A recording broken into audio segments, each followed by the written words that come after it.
Okay, so I'm going to talk about Queen Elizabeth, but I thought before I got on to the subject, I will talk a bit about the history of bit of history of Sri Lanka, of the monarchies from the beginning. So we started in 1796 under the British East India Company, and we were part of the Madras Presidency. And if not for a decision by for Britain to take us under the crown directly in 1802, I think we would have become like Tasmania, a small island off the coast of a bigger country called India.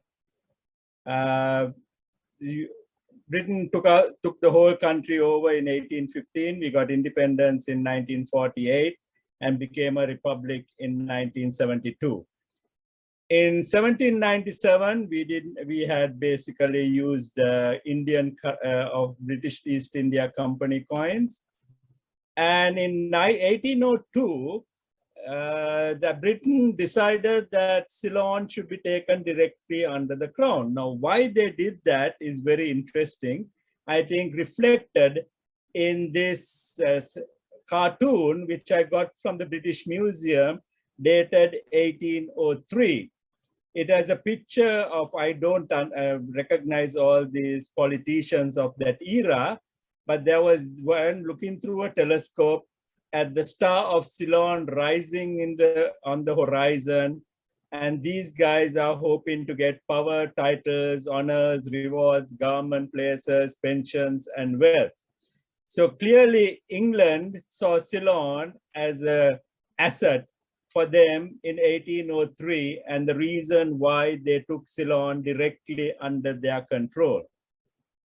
We had coins and we represented the monarchy with an elephant in Ceylon.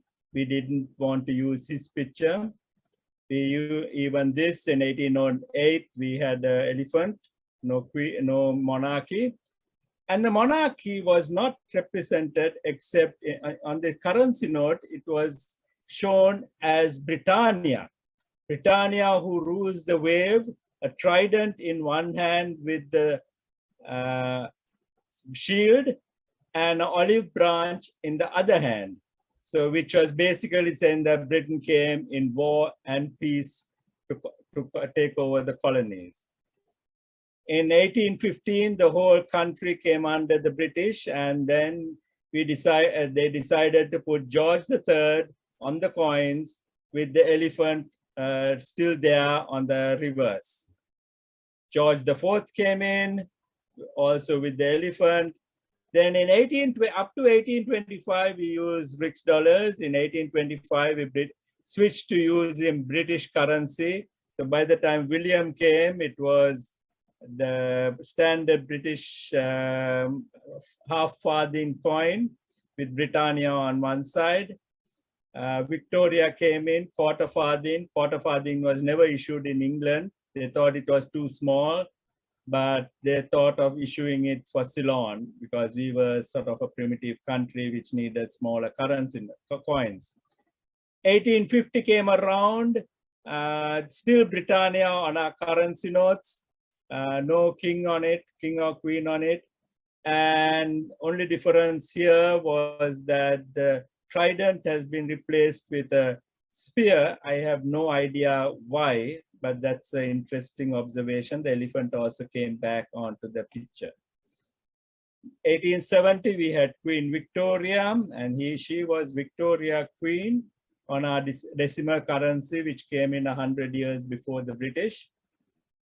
1877, we still used Indian rupees in Sri Lanka, and Victoria was Empress. It became Empress Victoria on the coins of India, not in Ceylon, and but they were actually used in Ceylon. Edward came in 1902 to 1910. He became Edward VII, King and Emperor. If you notice these coins, they face opposite directions when they change kings. Then came George V, 1911 to 1929. And after that, Then they were toying with the idea of putting the king's face on currency notes.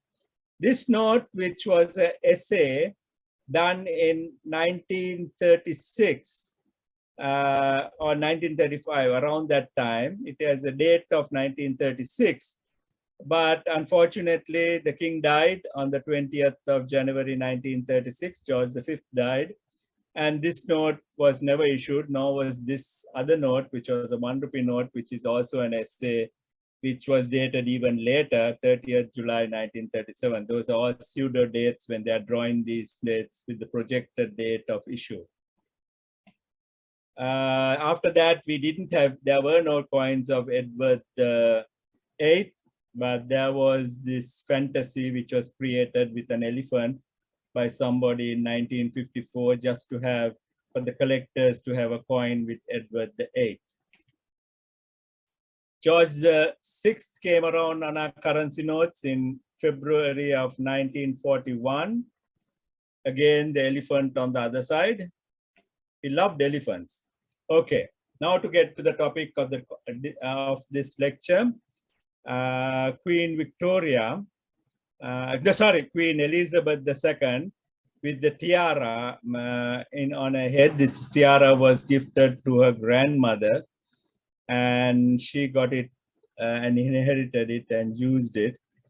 And this note, which was dated 3rd June 1952, was in fact the first note in the world to use her image on a currency note, or the first dated note to use a currency note. I really didn't know this story till recently. It came to my attention, and I sort of explored the catalogs and found it was true. I asked in various forums, and nobody objected. And one person actually confirmed that I was correct. So I felt strengthened enough to send this to the Sunday Times, and Sunday Times published this image with the story, and then it started circulating on social media quite widely, and it came back to me at least twice.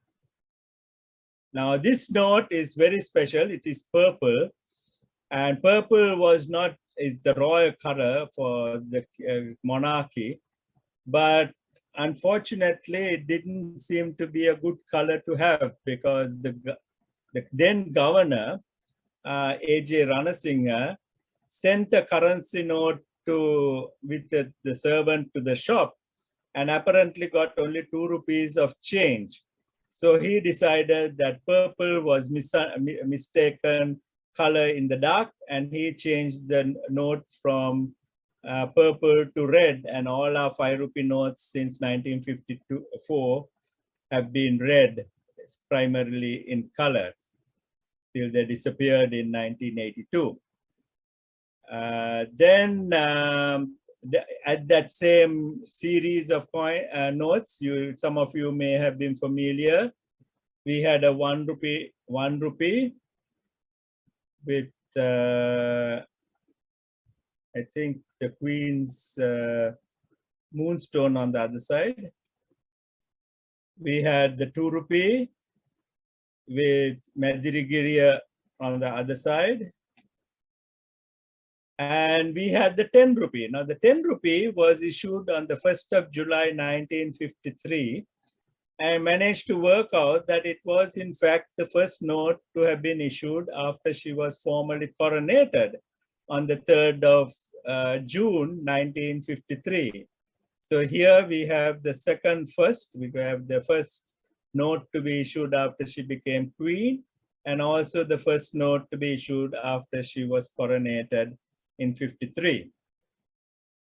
Then there is the ₹50 note, quite a rare note to have in a collection. And the ₹100 note. The ₹100 note, ₹100 was a lot of money at that time.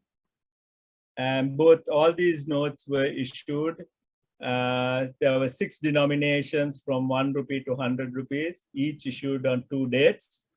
And the first had J.R. Jayawardena and John Exeter, our first foreign central bank governor we had. J.R. Jayawardena and N.U. Jayawardena signed after that, and then M.D.H. Jayawardena as finance minister, and A.J. Ranasinghe signed as the governor of the central bank. They all signed in English while there was a queen on the note. So we have three firsts. One was the first note after she became queen. Second, we had other notes, and then we had the first note to be issued after she became king. And actually, it was also the first country to remove her note from, as queen on the notes. I cannot say that this was the first note with her image, because she did appear in a Bank of Canada note in 1934 as an 80-year-old Princess Elizabeth. But this does not count as the first time after she became queen. So there are three trivias, and actually the third one is the fact that it was the first country to remove the queen also from the currency note.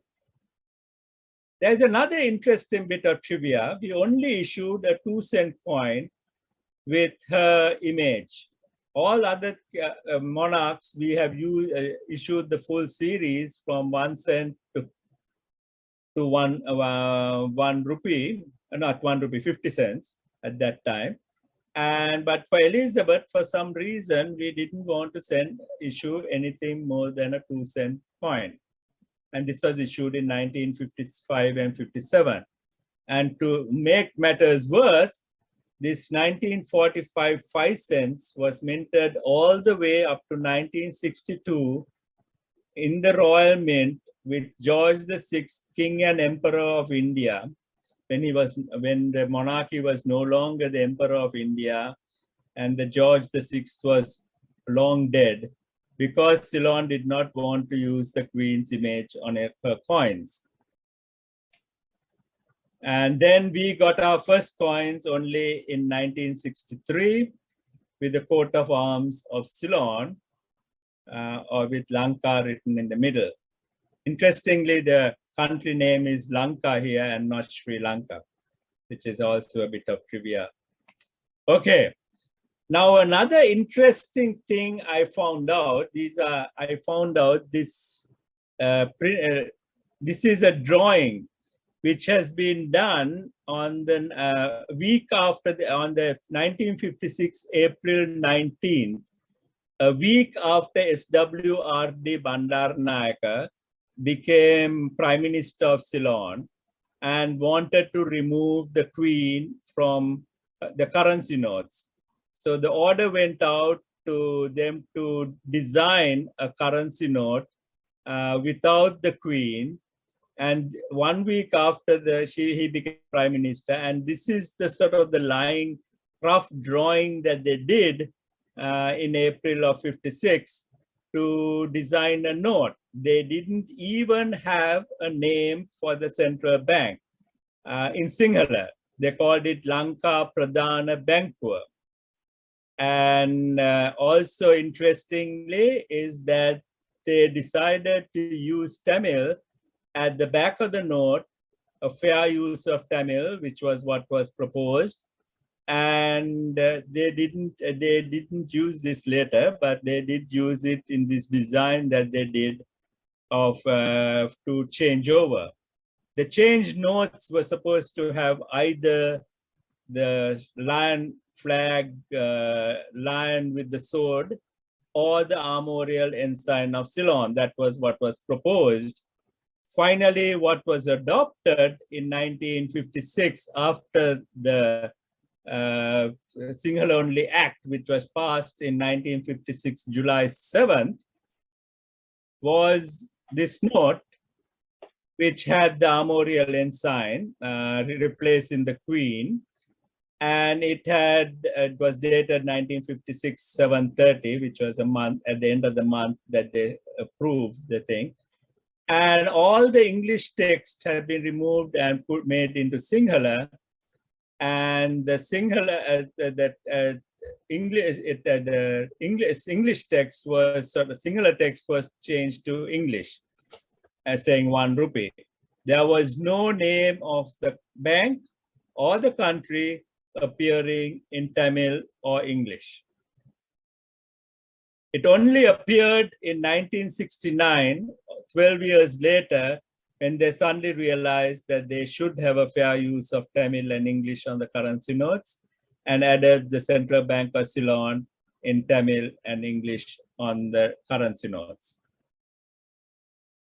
England also, very interestingly, did not use the Queen. There is some reason why they didn't want to use the image of the monarch on the currency notes. The Bank of England only gave permission in 1956 for the Queen to be used on the Bank of England currency notes, even though they seem to have given the central bank and the commissioners of currency to use the monarch in currencies in the colonies. They didn't use it. The Bank of England got permission only in 1956, and this was the first note to be issued in 56. Now I will go on a bit of controversy that happened. Everybody didn't seem to like the Queen on the currency notes. And the most famous of it is this devil in the hair note, which this is the portrait of supposedly a devil image hidden in a hair. And this was noted very soon after the note was issued. And the next issue of the next printing of the note, they changed the design of the hairstyle and sort of drew and removed the devil from the note. Collectors love to collect the note with the devil on her hair. There was Seychelles in 1960, which decided to use a currency note with some hidden letters. There was scum hidden among the corals. And if you look carefully, and I have highlighted it here, you see the word scum written. It was hidden in the 10 rupee note with Queen Elizabeth II. Next came the 50 rupee note of that same series. And they had sex written on the side with the coconut trees. And it was a 50 rupee note. These two notes, I don't have them. I got these images long afterwards. They're far too expensive to buy. They are very valuable collector's items. But it does show that now this sort of, not like in the Queen, I go back to a Ceylon note just to say that we were not that Seychelles was, and Canada was not the only one to protest the monarch, the British rule. This is a note issued in Ceylon somewhere around 1860s, a 5 rupee note.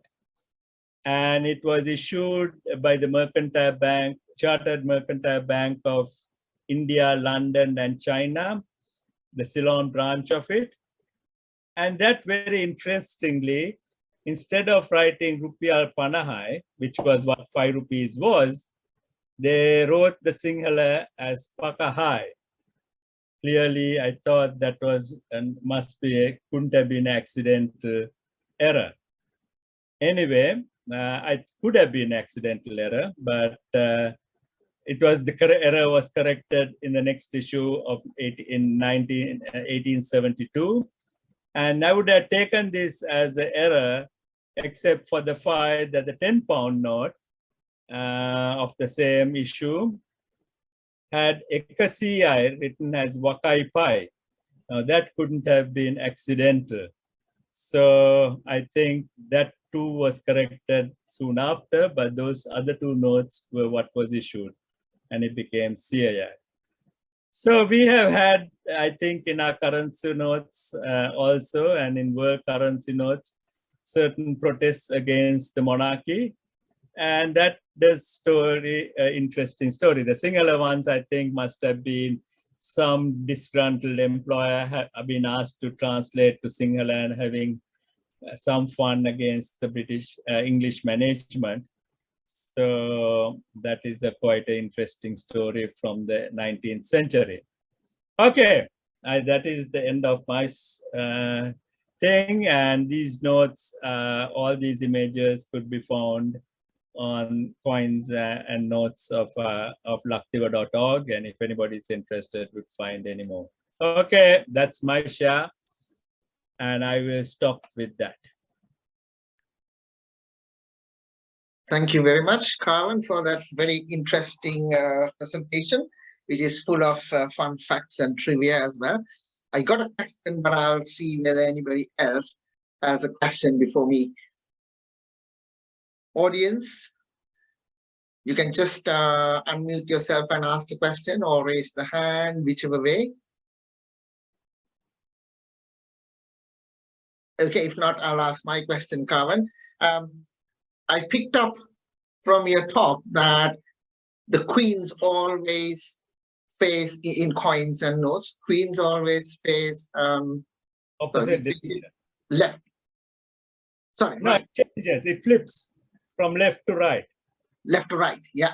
No, left to right. Each time there is a new thing. Now Charles will face opposite of Edward or Queen Elizabeth. So yeah, that has been a tradition that is coming down from fairly old times, that the monarch's image would appear on the coins flipped from right to left. I see. So the next one would be left to left to right, Charles, and then William would be right to left. So it's alternating with every monarch. That's what you're saying, isn't it? And the time that it didn't change was Edward VIII apparently didn't like. He should have been to the right, but he didn't like his face to the right. Yeah. Insisted on left, and George VI and George V both turned to the left because Edward was in the middle and should have been to the right. Yes, yeah. And then there's another fun fact about the stamps. In stamps, it's the other way around. The Queen faces left to right. So the face is towards my left. My left, yeah. Yeah. I don't know whether you're aware of. The interesting is that they didn't have currency notes. Now, the British note that got it was 1960, so they wouldn't have any of the older kings. And whereas the colonies, some of the, like, I think few colonies like Fiji got George V on it. We didn't make it to George V, but the Fiji and New Zealand, I think, got George V. And then George VI came on our notes and Queen Elizabeth. Okay. And are there any stamps or any coins with the straight face? Are you aware of any?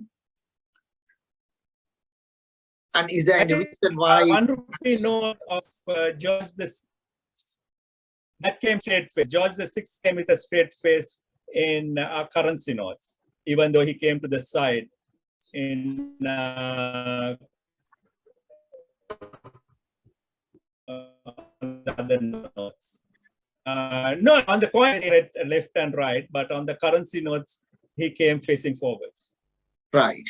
And George V also had been drawn facing forwards. And Queen Elizabeth is not really forward, but to a side, not exactly to the left or the right. I think it's a side profile towards a sort of angled at about 45 degrees.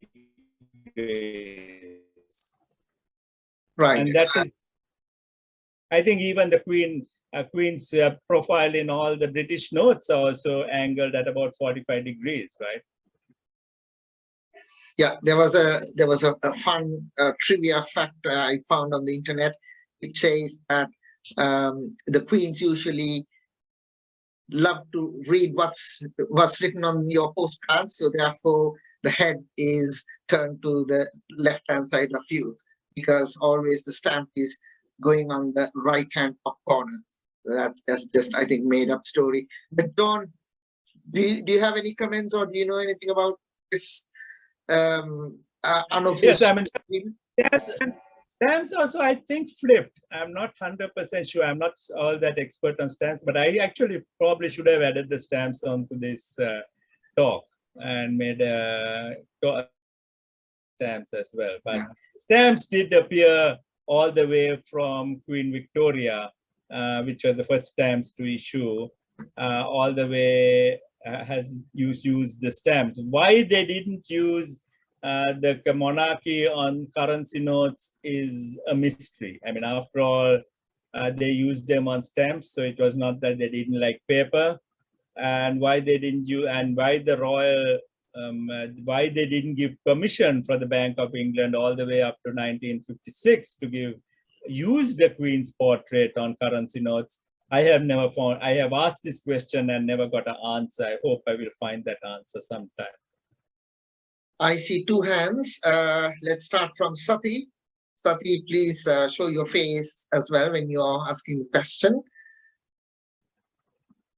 I thought you could do without my face, but yeah. No, we love to see your lovely face on the stage. I'm on the other side of the planet. Yeah, looks like it, as usual.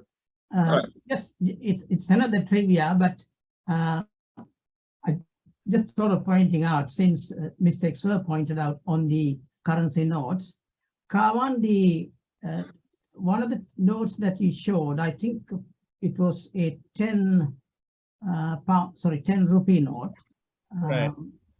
and you at the back of which you find a Tamil interpretation or translation. Yes, yeah. It was a 50 rupee note which they drew. There was a mistake in that. I can try to explain it, but I hope I will get through. It says Lanka Pradana Bankwa is translated into Ilangai Pradana Vangi. You don't write Ilangai. Alpayanak nayathana. It should have read. It should have read Ilangai Pradana Vangi. 3 words. Okay, so most probably they didn't. The people they knew didn't know to do the Tamil correctly as well. And Yes. I think that particular essay is very important. It does reflect the extreme attitude of the Sinhala only policy at that point, that they didn't even want to have the fair use of Tamil on the currency notes, even though that was designed initially into the currency notes. It's more common nowadays. And I also find amazing is the fact that at that time in 56, they didn't even have a Sinhala name for the bank.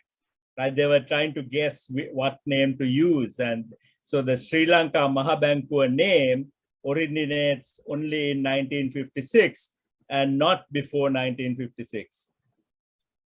So that's also quite amazing. That particular essay, I think, is a very important essay.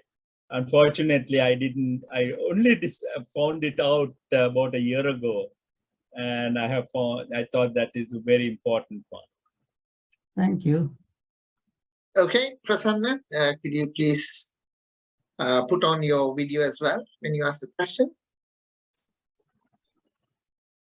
Well, Ruan, I would rather go without the video because, you know, as usual, we are in stark darkness here, and it's the famous power cut again in Sri Lanka.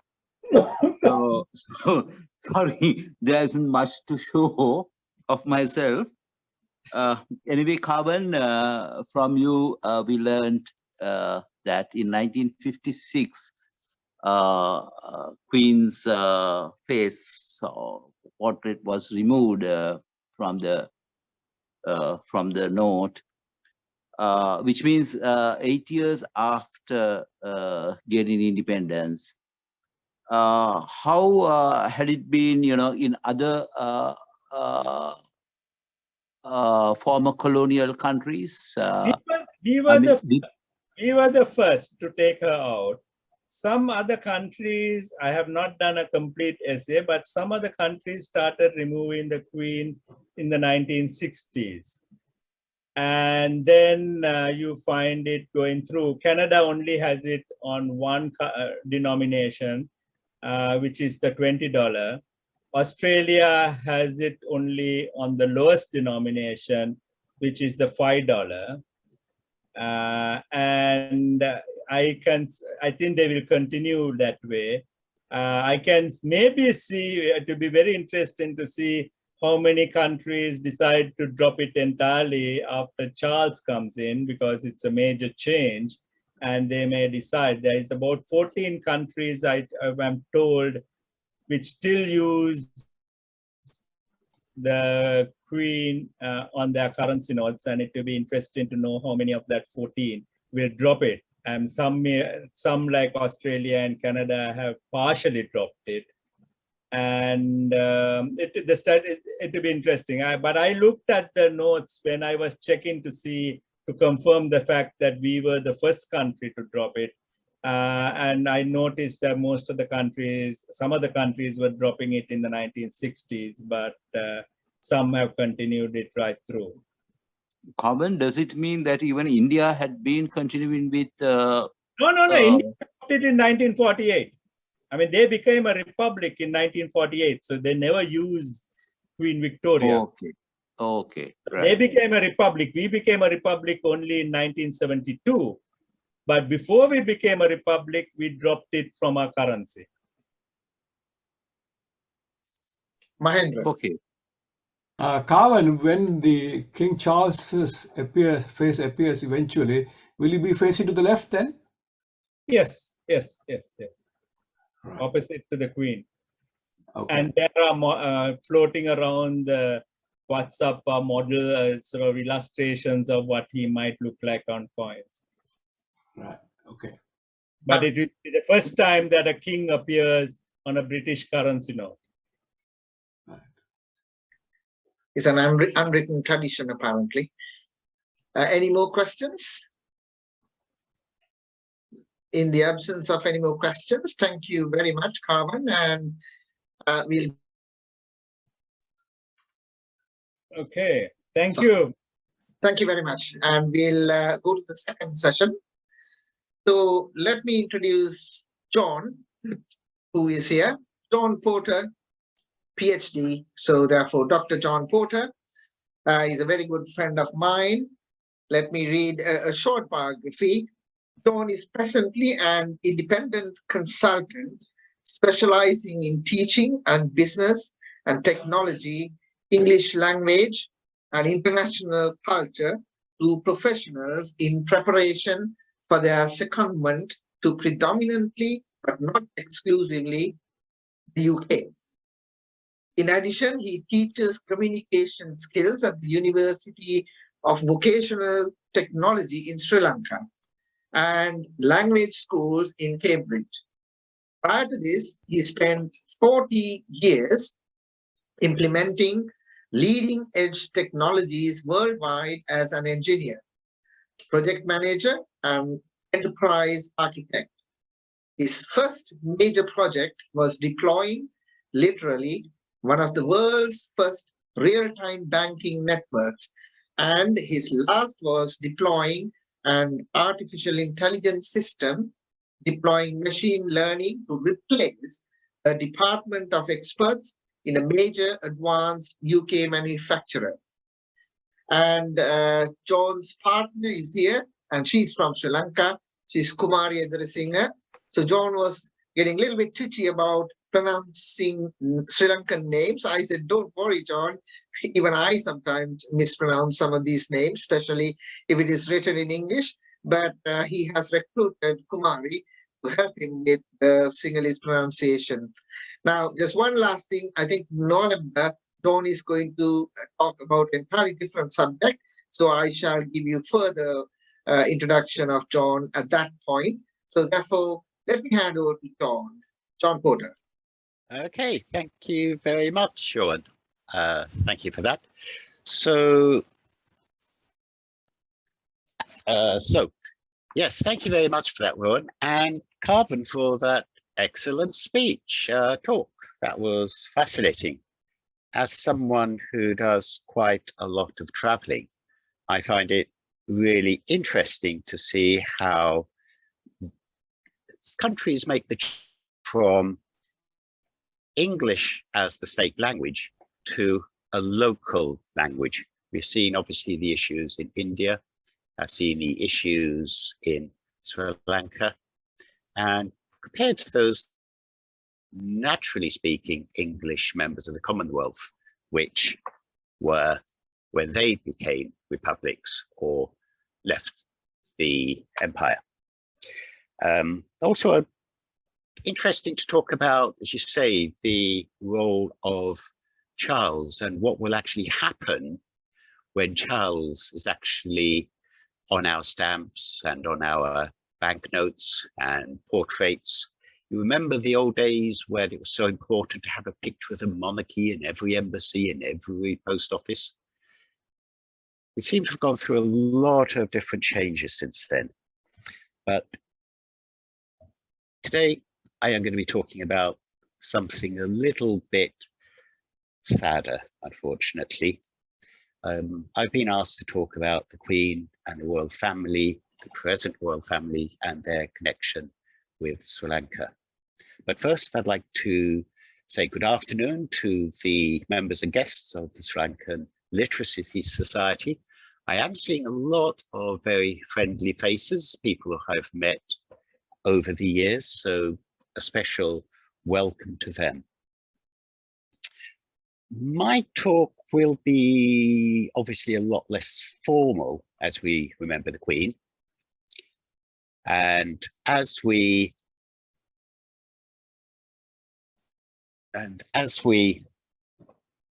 think about the Queen, okay, at this very sad time, I'd like us all to take the opportunity to reflect on or learn about the royal family's relationship with Sri Lanka.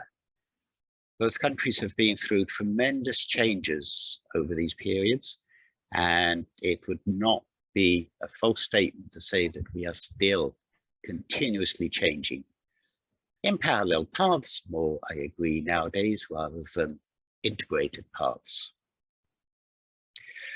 Passing of the Queen, although we knew it was going to happen sooner or later, her passing was a great shock. Remember, we saw her one day receiving the latest Prime Minister, and the next day, the tragic news broke. And obviously, this has led to an extended period of deep reflection, not only on her unequaled contribution over the last 96 years, but also on the great changes that her passing will herald. The Queen has impacted, and she will be felt far and wide. The impact of her passing will be felt far and wide, not just in the UK. The Queen represented so much to so many people in so many different ways. We can see this, the great sheer outpouring of emotions has been extraordinary. The tributes have poured in from everywhere. We're seeing the heads of state arriving. And for once, we're actually seeing real grief. On many of these occasions, it's all very political and false. But on this occasion, you do get that deep feeling that something really, really deep and sad has happened. Simply watching the crowds, hearing all the messages, seeing the acres of flowers, admiring the patience of those queuing to view her lying in state. All of this is so amazingly humbling. What struck me was the diversity of the queue. Where else would you see such a diversity peacefully coexisting? Late Queen must take a lot of credit for this. And in the vein of diversity, I think we all saw this lady on the news. The first person in the queue was Vanessa Natakumano, a 56-year-old lady of Sri Lankan origin. So there we go. Talking slightly more personally, I was actually teaching in an English language school in Cambridge when the news that the immediate family were travelling to Scotland and the inevitable seemed to be unfolding. My class that afternoon consisted of people from all over the world: Angola, Spain, Switzerland, Argentina. Their ages ranged from about 17, 18, into the 50s, you really couldn't have met a wider cross-section of the people from around the world. As I heard the news about William traveling to Balmoral, I got curious. I decided I'd ask each member of the staff to give one impression of the Queen. Remember, this is the time before her passing was announced. And it was interesting to listen to their responses. They were really as amazing as they were varied. One Spanish young lady even knew that she was a driver mechanic in the army.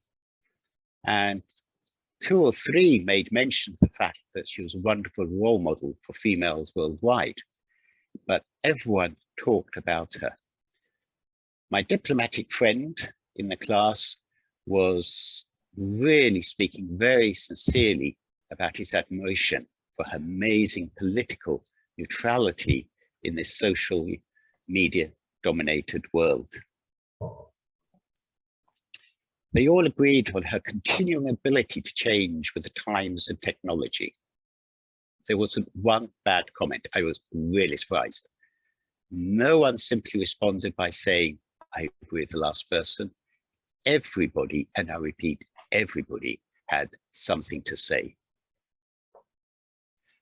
I was so amazed they actually knew so much about her and struck by their universal respect for her.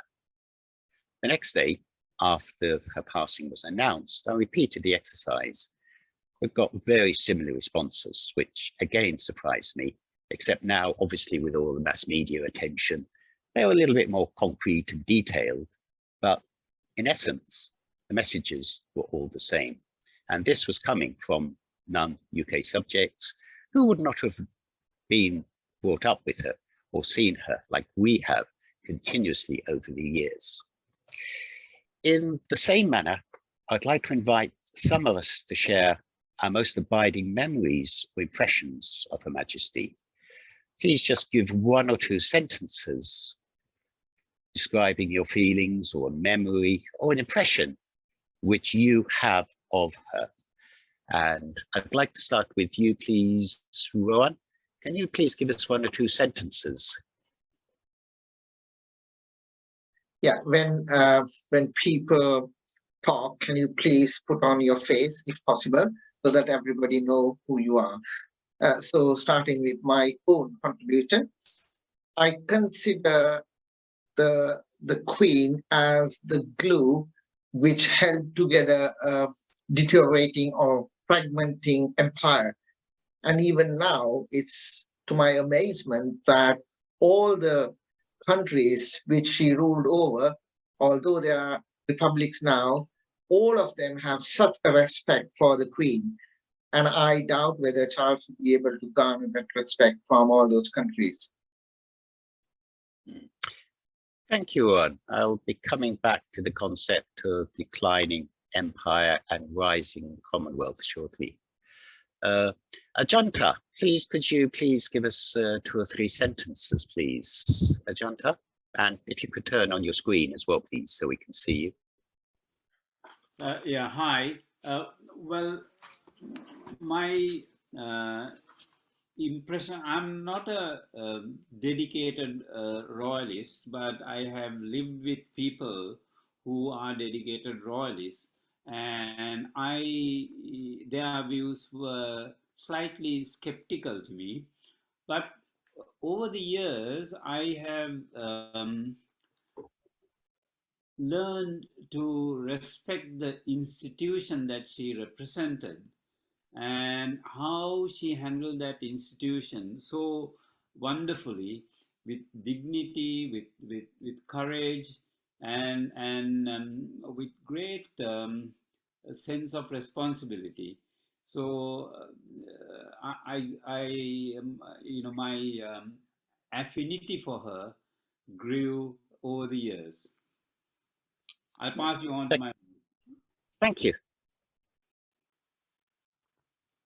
Good afternoon. Expected me to talk, did you?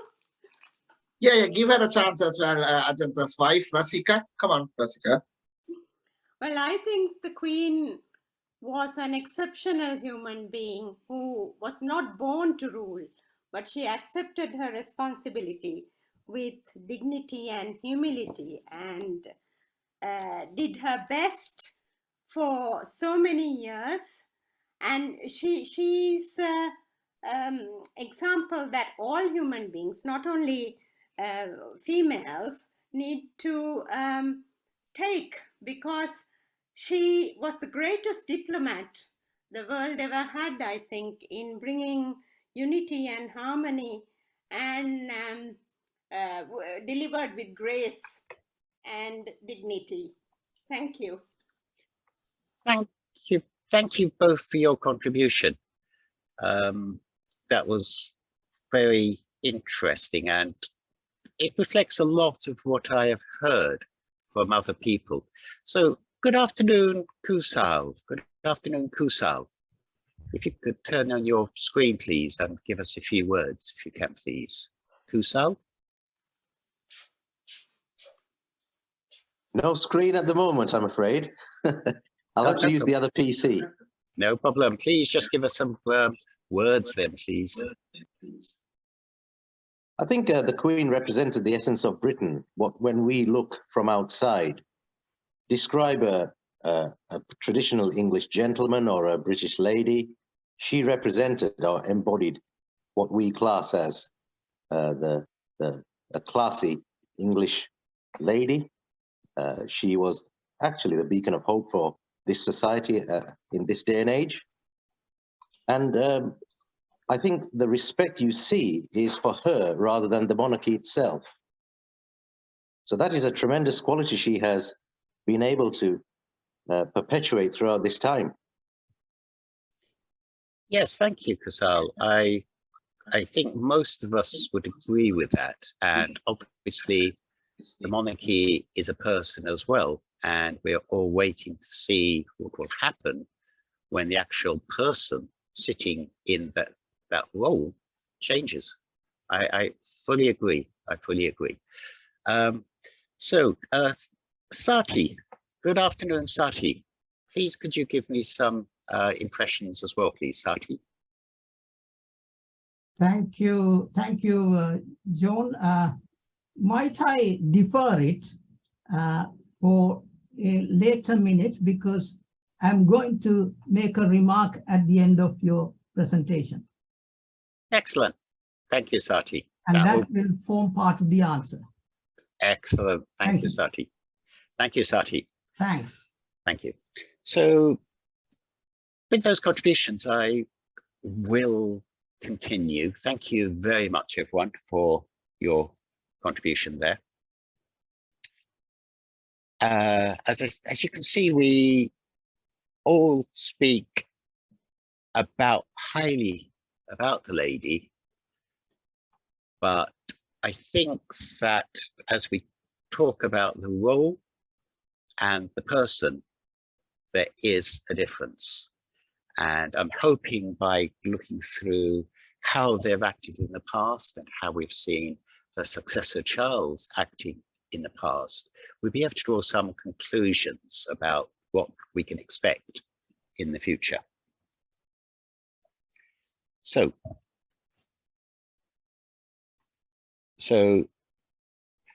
I've mentioned her commitment to the Commonwealth, and Rowan has mentioned the decline of the empire.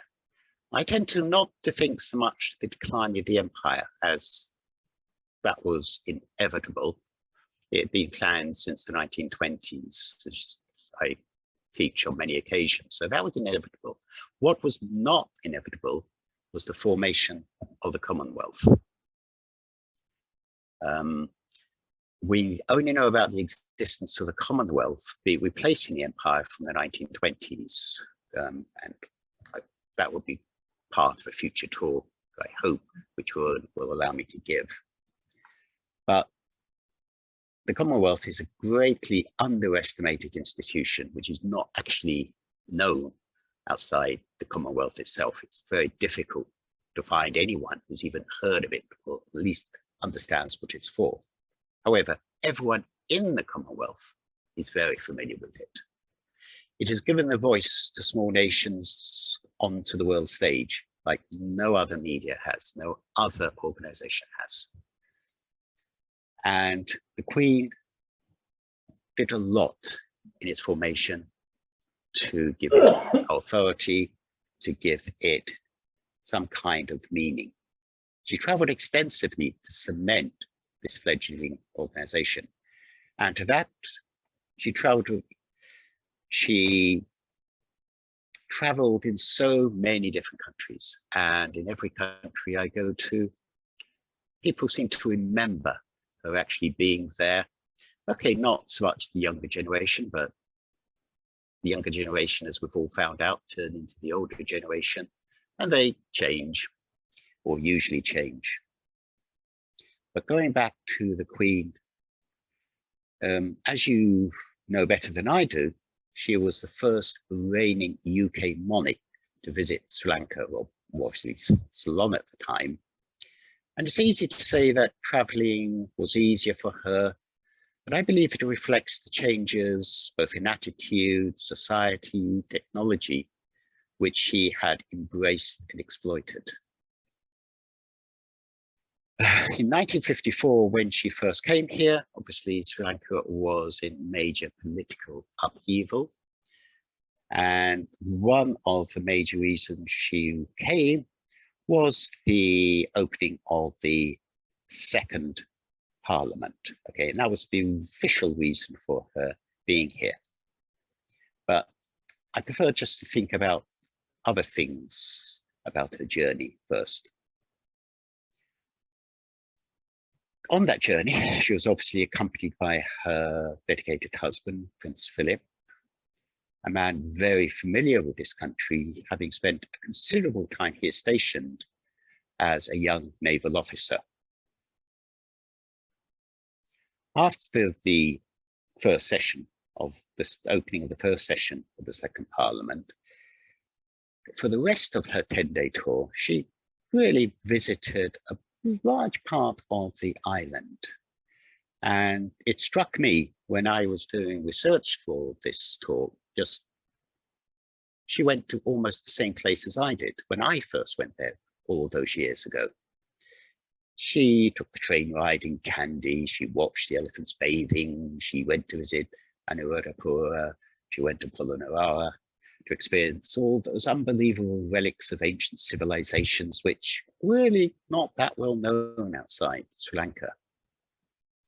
And, you know, I just admire her genuine interest. And I suspect she asked a lot more sensible questions to the experts than I ever did whilst visiting those places.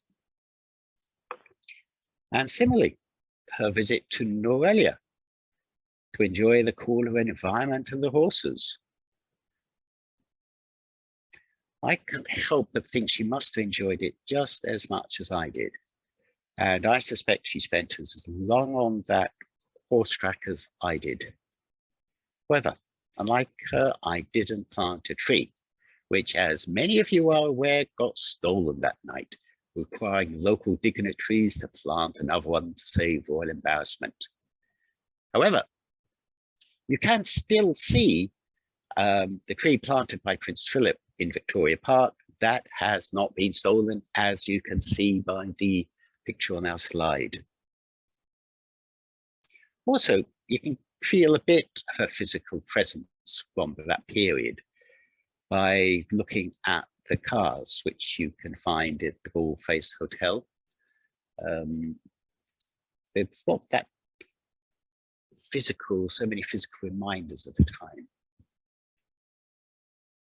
I appreciate at the moment that we are talking about the late great Queen, but I also think we must reflect on her great companion, her consort and husband, who so faithfully accompanied her, and I do admit did provide a source of amusement on more than one occasion for us. The Duke of Edinburgh, who passed away a lot earlier, served in the Royal Navy and took part in active service during the Second World War. As with the senior monarchs, be it Prince William, Prince Harry, Prince Andrew, they all have served the country in war. And that has to be respected. However, the Duke obviously spent time in Sri Lanka. He assisted the naval team surveying the harbour in Trincomalee, and allegedly at this time he purchased a car to drive himself from the Gold Face Hotel over to Trincomalee, and you can still see this car in the hotel. And as we all are all aware of the importance of now, especially now, of Trincomalee within the future of Sri Lanka, it seems quite fitting to talk about his involvement with it so many, many years ago. And in future discussions, I hope to be giving talks and discussing with you the importance of Trincomalee in the establishment of the empire and the future of Sri Lanka going forward.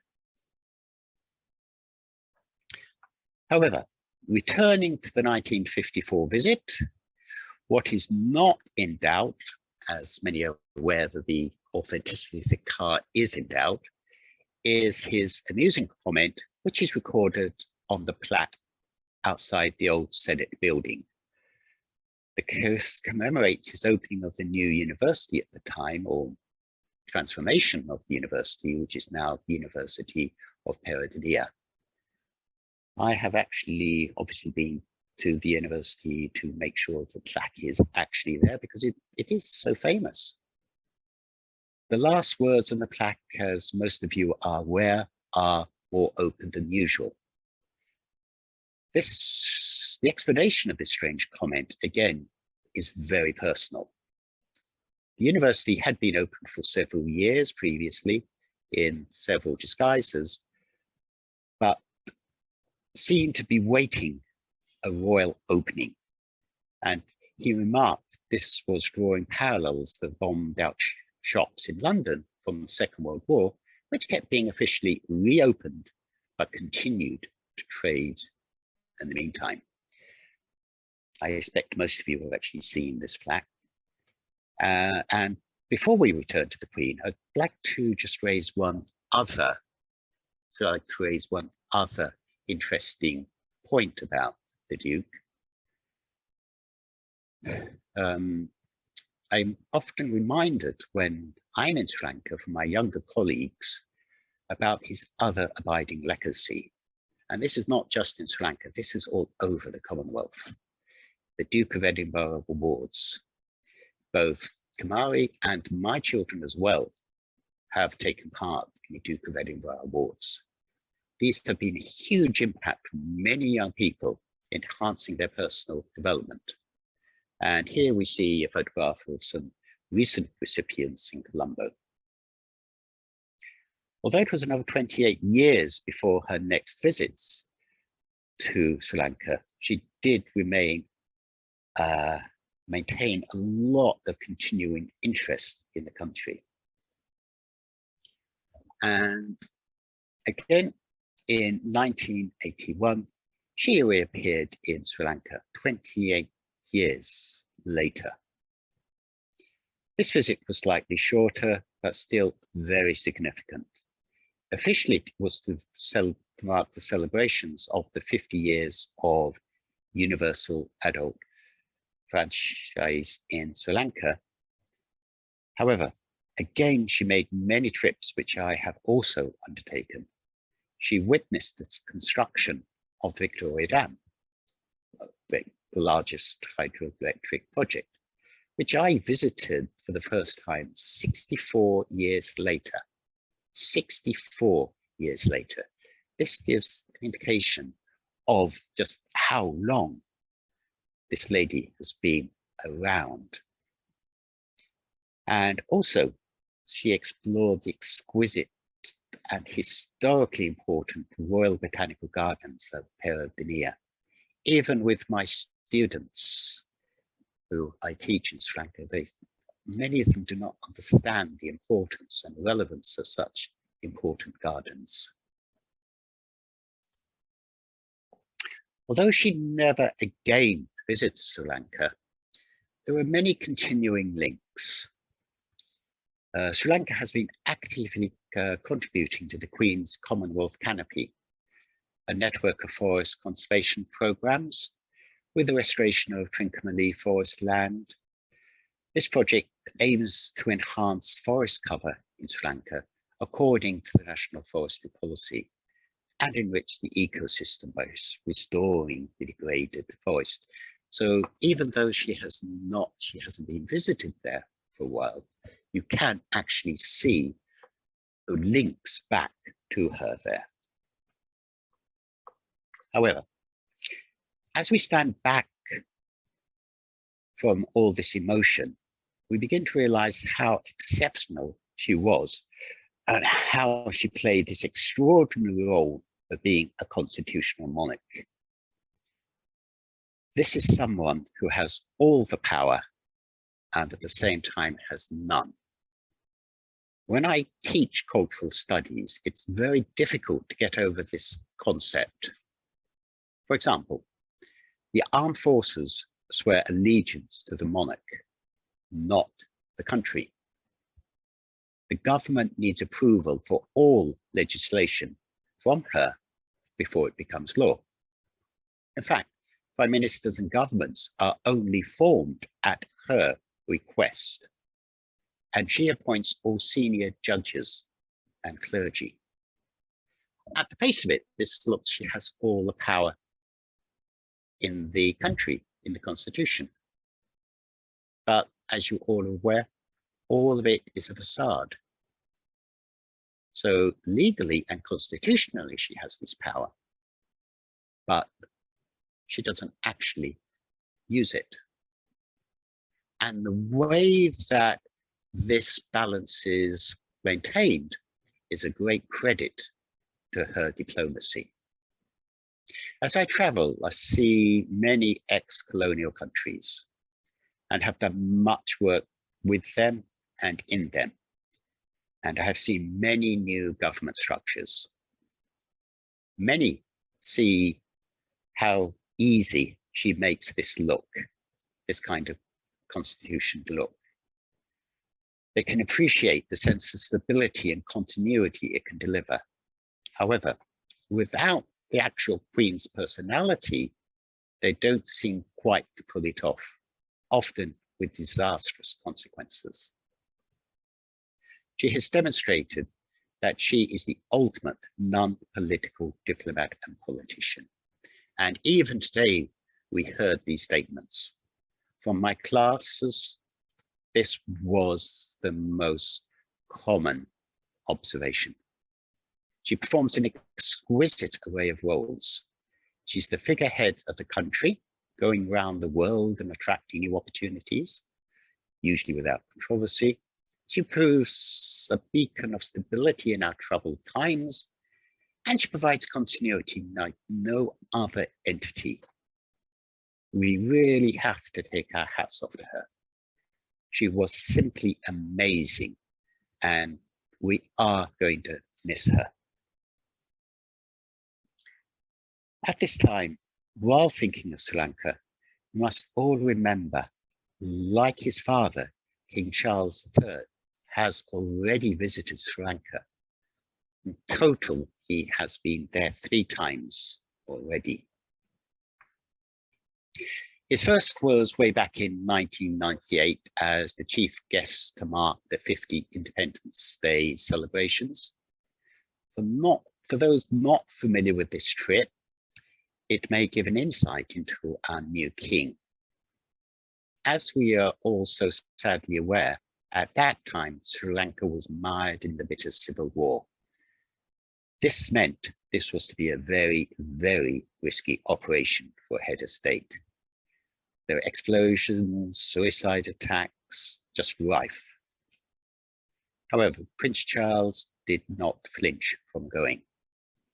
Whereas this famous quip he made to the accompanying journalists as they were about to land at Colombo, "Have you all got your bulletproof vests?" Which really wasn't so funny because most of them were actually wearing one. And you have to remember, this is a time before we all had to go on health and safety awareness courses prior to any overseas visits, let alone to what was almost a war zone. However, no sooner had the flood touched down than the drama or comedy began to unroll. Those of a certain age who can remember all this. The artillery unit performing the 21-gun salute to welcome the then prince inadvertently managed to set fire to the grass behind the runway with its shell casings. And as the fire engine raced past the royal dais, the prince was invited to inspect the guard of honor. Whereupon, as you remember, the stray dog appeared from nowhere and joined the royal party. And to compound the situation, the band started to play the Liberty Bell.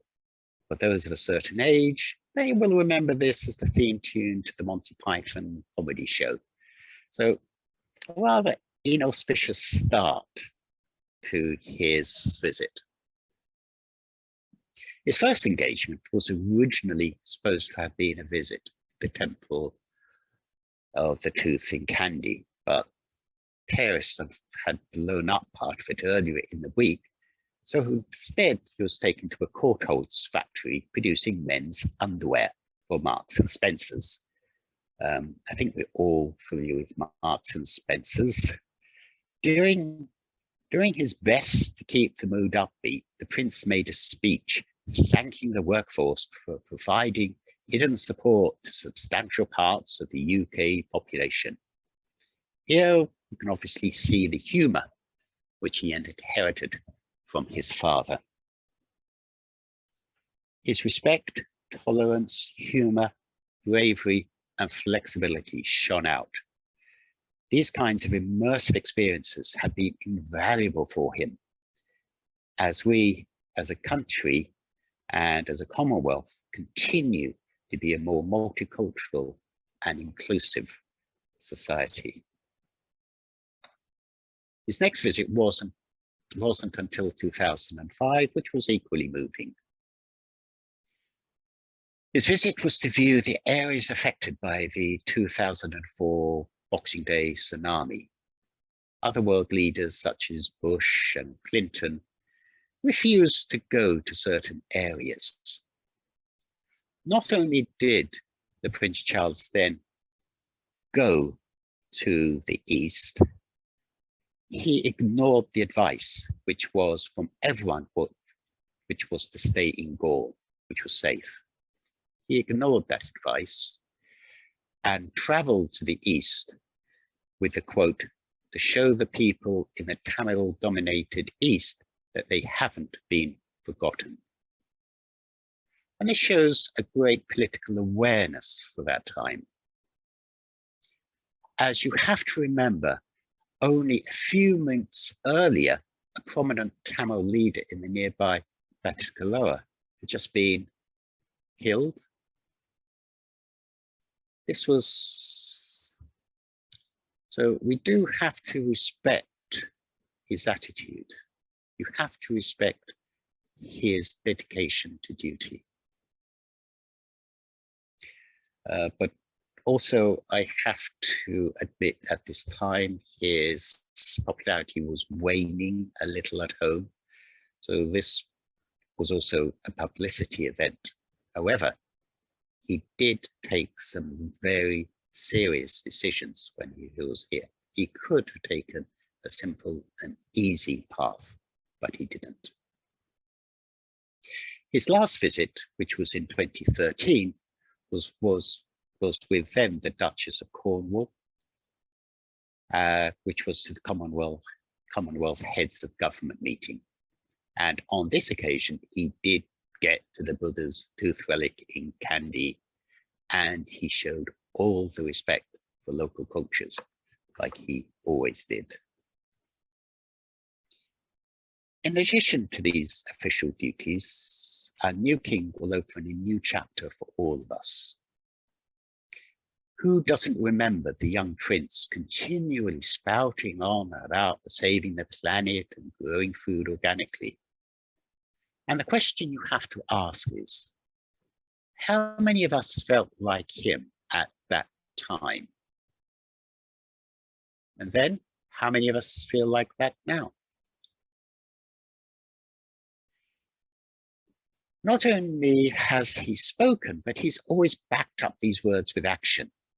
His programs, such as the regenerative organic agricultural farms and the release of his organic duchy food brand. He has made organic farming and products mainstream and acceptable. Similarly, on climate issues, again, we remember the past when he was speaking out and we weren't listening. Again, he puts his words into action. He established the Prince of Wales Corporate Leaders Group, which brings together business leaders to sign up for green pledges. Their members include large corporations such as Amazon, Microsoft, EDF, and now this body, now called the CISL, offers businesses across Europe help to shape their climate policies. I know it's very easy to say giving pledges is an easy task, but we have to start somewhere. And obviously here we see signs of these activities. He was not afraid to upset senior people. Some of us can remember how he enraged Nicholas Ridley, then the environmental secretary, when he spoke out about the pollution and the dumping of sewage into the sea, and the continual use of his black spider letters, those private letters raising concerns directly with senior politicians. We now think back and just see how much he actually did do.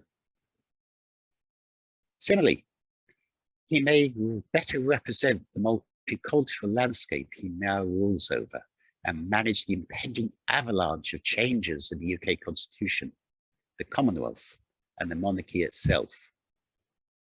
He has a track record of embracing these cultural diversity, and even if it appears embarrassingly cringeworthy to most of us.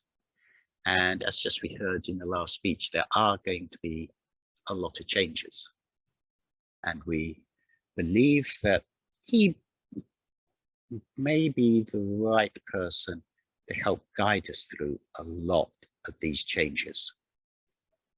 As I keep repeating, we do not think about the decline of the empire because that's always been planned. That was always in the plan.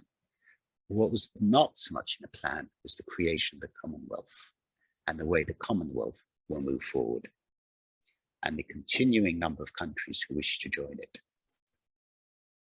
I'd like to close by remembering how my mother felt about the Queen.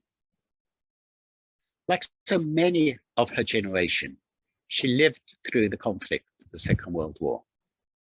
Like the Queen, she served in the ATS, which is the Women's Army during the Second World War. Not as a mechanic, I should add, but writing letters of condolences to the families who had lost loved ones.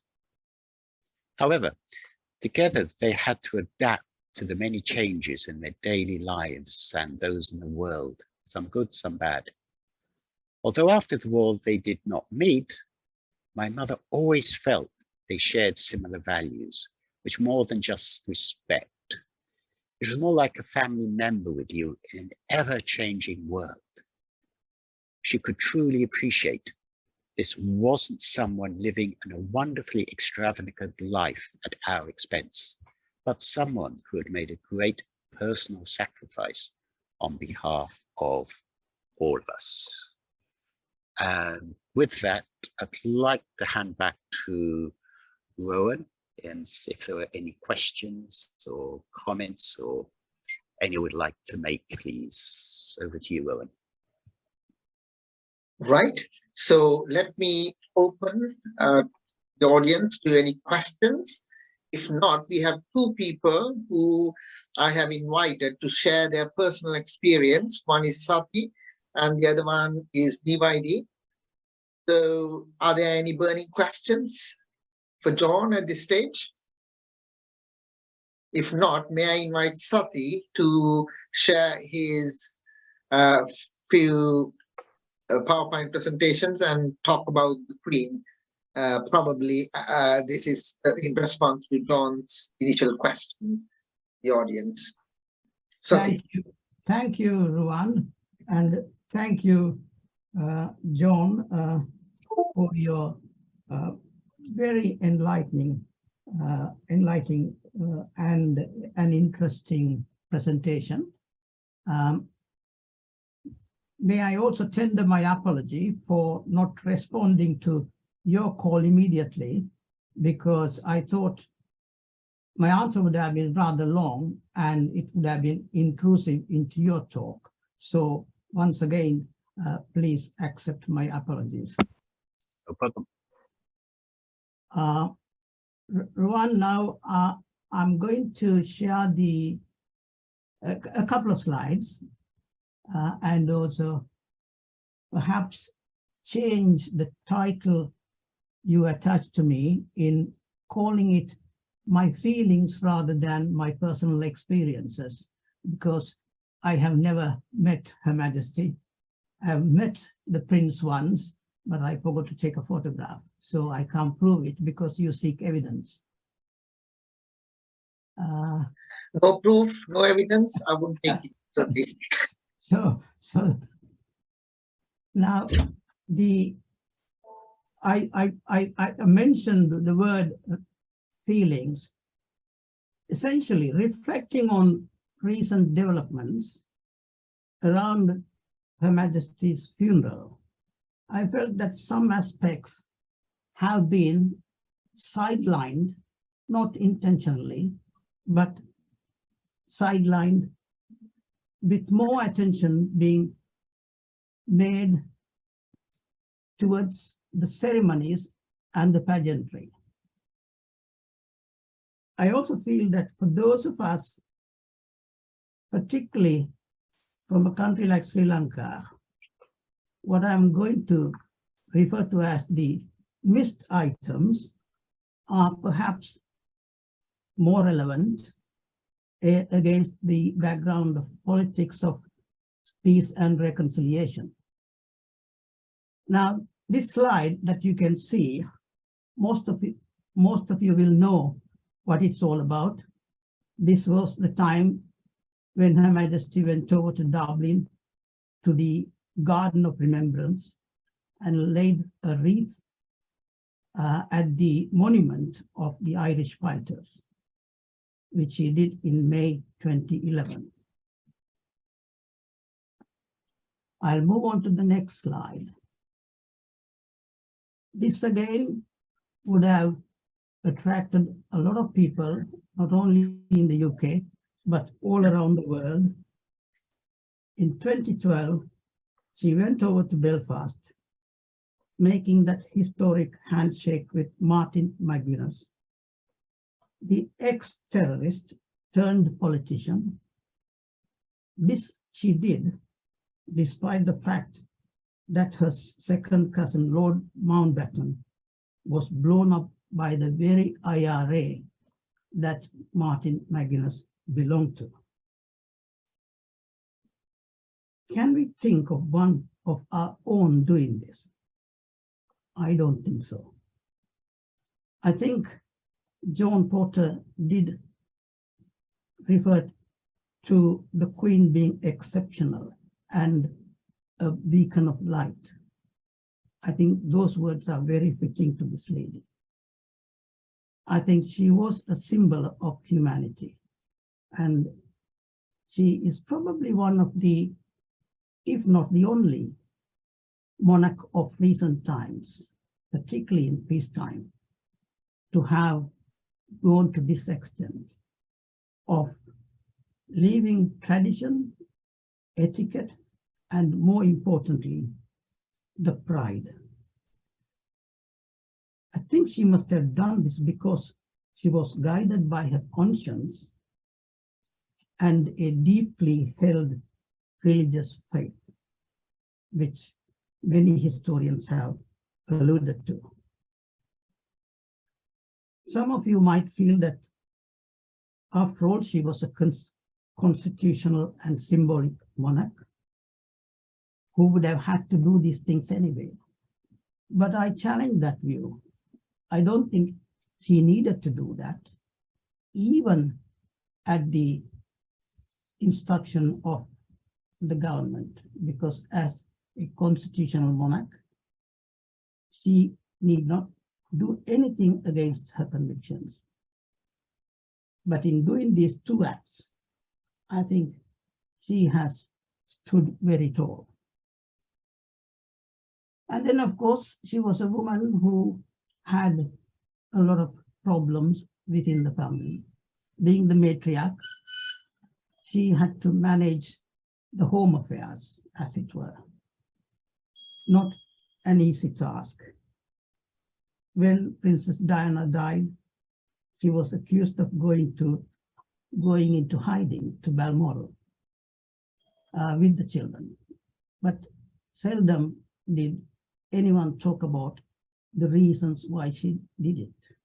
So here we are seeing the human side of it. She took the children there to protect the children from the media. And all of us, if not most of us, will remember what the media was like, hounding the family at the time of Diana's death. Then this happened. Windsor Castle burning. One of the things that she referred to in her Annus Horribilis address at the Guildhall. This was Windsor Castle, that was one of her prides and joy, and then it turned into this. And then lastly, but not the least one, is this photograph that tells us everything about what she had lost at the end when the Duke died. A union of 73 years, and that was no more. And I think this probably was the time she began to feel it, both mentally and physically, more or less the time that her health declined. So I will now conclude by saying that she was not one of the monarchs, but she was a special monarch of our time, the likes of whom we may not see again. Thank you. And I hope, John, that it would form part of my answer to your question. Yes, it does. Thank you very much for that. Thank you very much. I was going to touch on Diana and the way she managed that whole situation against all the pressures around her. She showed remarkable resilience and control. And if you look back onto my slide set, I have one of my favorite quotes from the Queen in the way that she handled that situation. But thank you very much for that. That was much appreciated. Thank you. Thanks very much. Thank you, Safi. So, John, next we have DYD, Professor DYD Samaravikrama, sorry.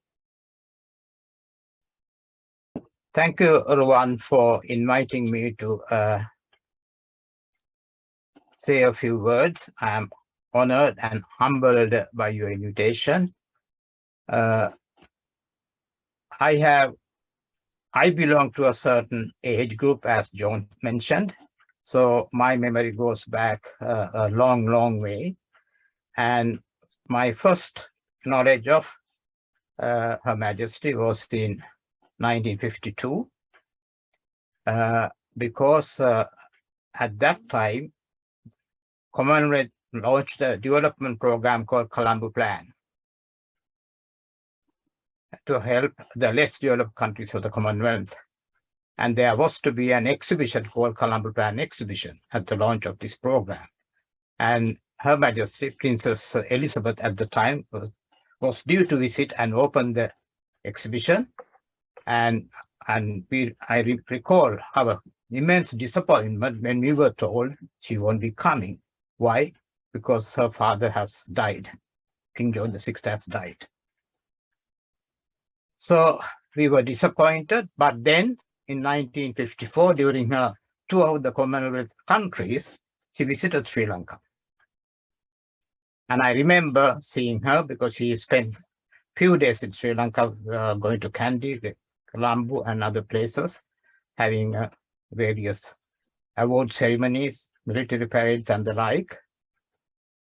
And I remember, of course, there was no television. You had to go and see Her Majesty yourself in person. Then in the late 1970s, she visited Sri Lanka again. I can't remember the exact year. I was an academic at Peradeniya University, John referred to in his presentation. The Victoria Reservoir and Dam funded by UK government was opened. And she came to open the reservoir and the dam, and I remember seeing her at that time. More recently, I have had the chance to talk to her because I belong to an organization called Commonwealth Dental Association, which was started in 1992 in Kuala Lumpur, Malaysia, and I have served this organization ever since as a dog's body, event organizer, editor, executive secretary, and more recently, president. Because we are funded by the Commonwealth Secretariat and the Commonwealth Foundation and regulated by them, we are known as an accredited Commonwealth organization. And every year we get an invitation to the palace. And we, the committee members of all these organizations, take it in turns to go and meet Her Majesty, Prince Charles, as King Charles now, and other royals, and get a chance to talk to them. And what I remember most is her genuine interest in the work we do. She was well briefed. She knew what we were doing, and she will ask very searching questions. So we had to be able to talk to her and answer questions. And she was really a genuine person with genuine interest in the work we do. So I had many occasions. Of course, there are pictures to prove it, where we have had the chance to visit her and meet with her, and she was always very encouraging, always motivating us, saying, please keep up the good work. This is important. You need to reach out to people and do what you can. We are a small organization, but all the organizations were encouraged to continue with the work. And King Charles, Prince Charles, was the same, always encouraging. So I was very saddened when she passed away, Her Majesty passed away, and I took the trouble to pay my respect on Friday. It took me 1 hour to join the queue and 13.5 hours in the queue, but I did manage to visit Westminster Hall and pay my respects. And it was worth the visit, and it's quite an experience as soon as you enter Westminster Hall and see the catapult with the coffin on top. It was really a moving experience. I will cherish for a long time to come, as long as I live. I don't have anything much to say, and we must dedicate ourselves to the service we should do to our fellow citizens. And she was one of those who set an example. Who else would work for 70 years, even the day before she was performing her duties? And it's a kind of example to all of us, and which we tend to do. Thank you, Ruwan, for that opportunity to say a few words of my personal experience. By the way, that is Dondra Lighthouse in Sri Lanka behind me. Thank you. Thank you very much, TYD. May I invite Lalit, who's here, who can be called a truly Commonwealth son, Lalit, Lalit, I believe you were born in, was it Singapore? Am I correct in thinking, or Malaysia? So I got even better. I was born in the Queen Elizabeth Hospital in Hong Kong. My first job as a junior doctor was at the Queen Elizabeth Hospital in Margate. So I have got a very strong relationship with the monarchy. Like what some people have said before, I am not a monarchist. I'm not somebody who believes in and I question the relevance of the monarchy in today's society. However, my respect for Queen Elizabeth II is very much about her as a person and her role as a statesperson. I would like to share a story. So my grandmother was born in Mathura in 1916. At the time, it was a British colony. I was born in an East Asian British colony in Hong Kong. And so the rest of my family, the generation between, were all grew up in a post-independent Sri Lanka. Although my parents were born in Sri Lanka in the 30s and in the 40s. So my connection to my grandmother is actually very much related to the monarchy. When I learned the piano and I learned to, my grandmother asked if I could learn to play the British anthem, because when she was a child going to school in a convent in Mathura, she learned God Save the King. And so I used to play this for her, and she then started speaking about stories about the Queen. And she recalled actually being with my mother, who was 9 years old at the time, when the Queen came for a coronation tour in 1953 or 54. I met when the Commonwealth gates were opened in London as part of the Queen's Golden Jubilee. These Commonwealth gates, as you know, commemorate the members of the Commonwealth, and particularly the Caribbean and the Indian subcontinent, representing the servicemen and women who served for the British Empire, in these gates, Sri Lanka is one of the countries listed on these gates. The Times pulled out the Times did a supplement giving the stories of certain servicemen from Malaysia, Nepal, Jamaica, and one of them was a Patabandige Veeramasuriya Jinadasa de Silva from Sri Lanka, who was 92 years old at the time. And I went to his, I wrote to the Commonwealth and Servicemen's League saying, because his story reflected the Southern Province, which is where my maternal grandmother, my grandfather, and great-grandfather were from. And so Major Silva, 92 years old, contacted me, and I actually had the privilege to meet him.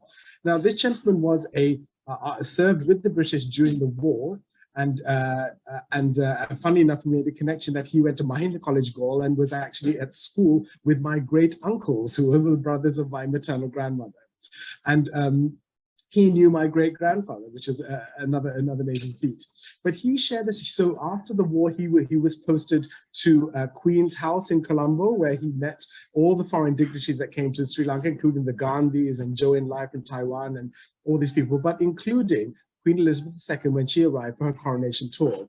He shared a story with me about he was the person to put the Queen on the horse and carriage, which paraded in Colombo as part of the coronation tour.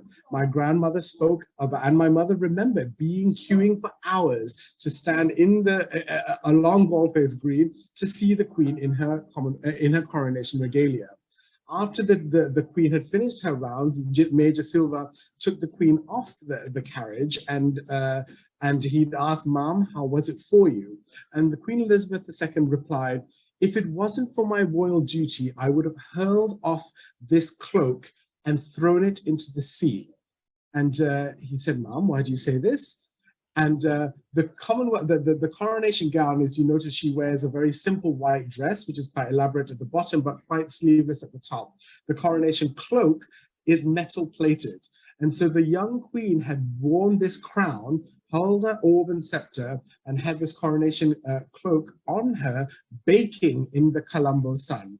And when he removed the cloak off her, the Queen had got first-degree burns all the way down her arm.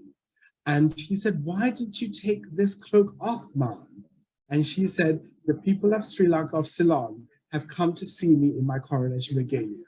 It is my duty for me to wear it."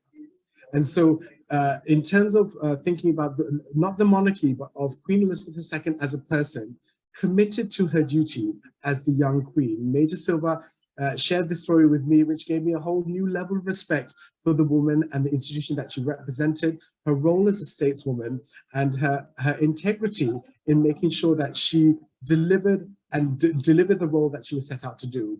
And my mother and grandmother talk about seeing the Queen in that carriage. And I heard Major Silva's story of thinking of the pain that the Queen was enduring while fulfilling her royal duties. That was a lovely story, Lalit, and thank you very much for sharing. That's not recorded anywhere. I'm so glad that you told us this. Okay, fine. Yes. Now we get full screen. Yeah, wonderful. Right. So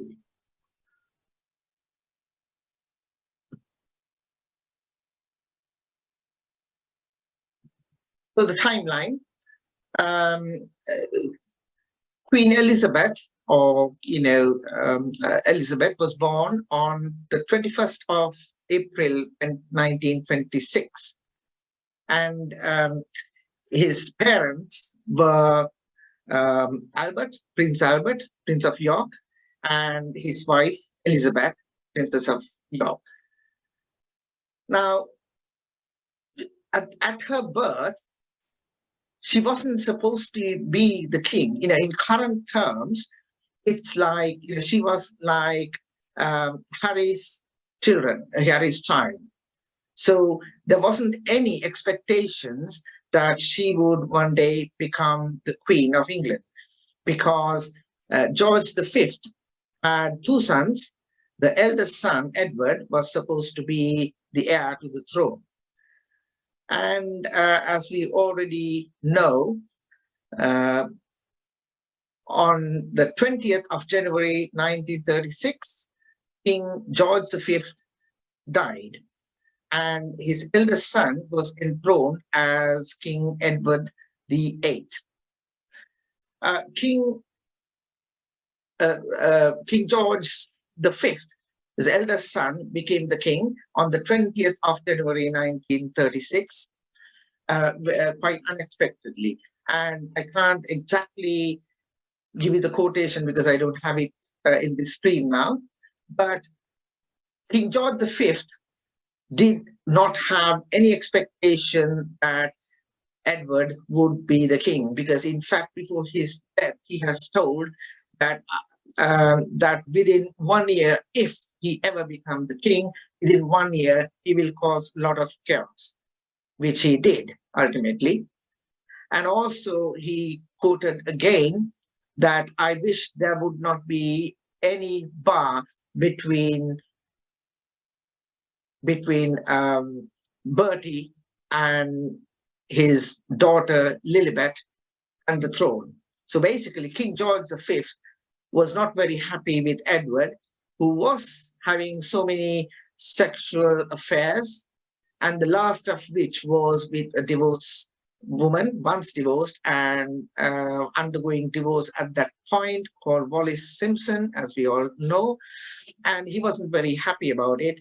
But unfortunately, at the time of his death, there wasn't anybody apart from Edward to be on the throne. So he did become the king on the 20th of January 1936. But there were loads of dissent from the parliament, and he was having lots of difficulties, and he was given the option of either to abdicate or not to marry his sweetheart, Wallis Simpson. And on the 11th of December 1936, he decided to abdicate.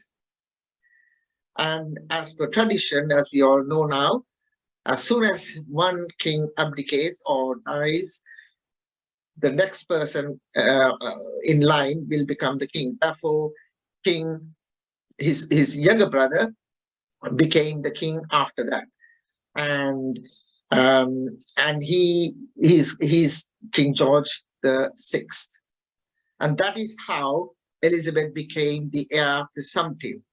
And this happened when she was 10 years old. So imagine, a young child at the age of 10 years becoming the heir presumptive. And in 1940, the 14-year-old Princess Elizabeth made her first radio broadcast, which I'm going to now show you.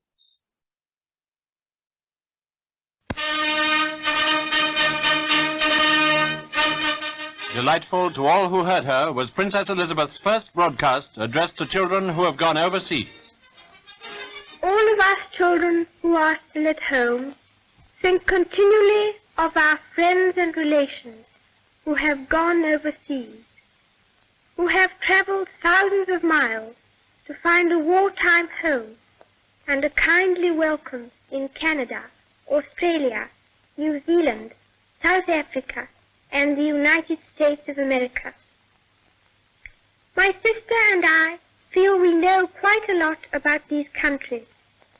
Our father and mother have so often talked to us of their visits to different parts of the world.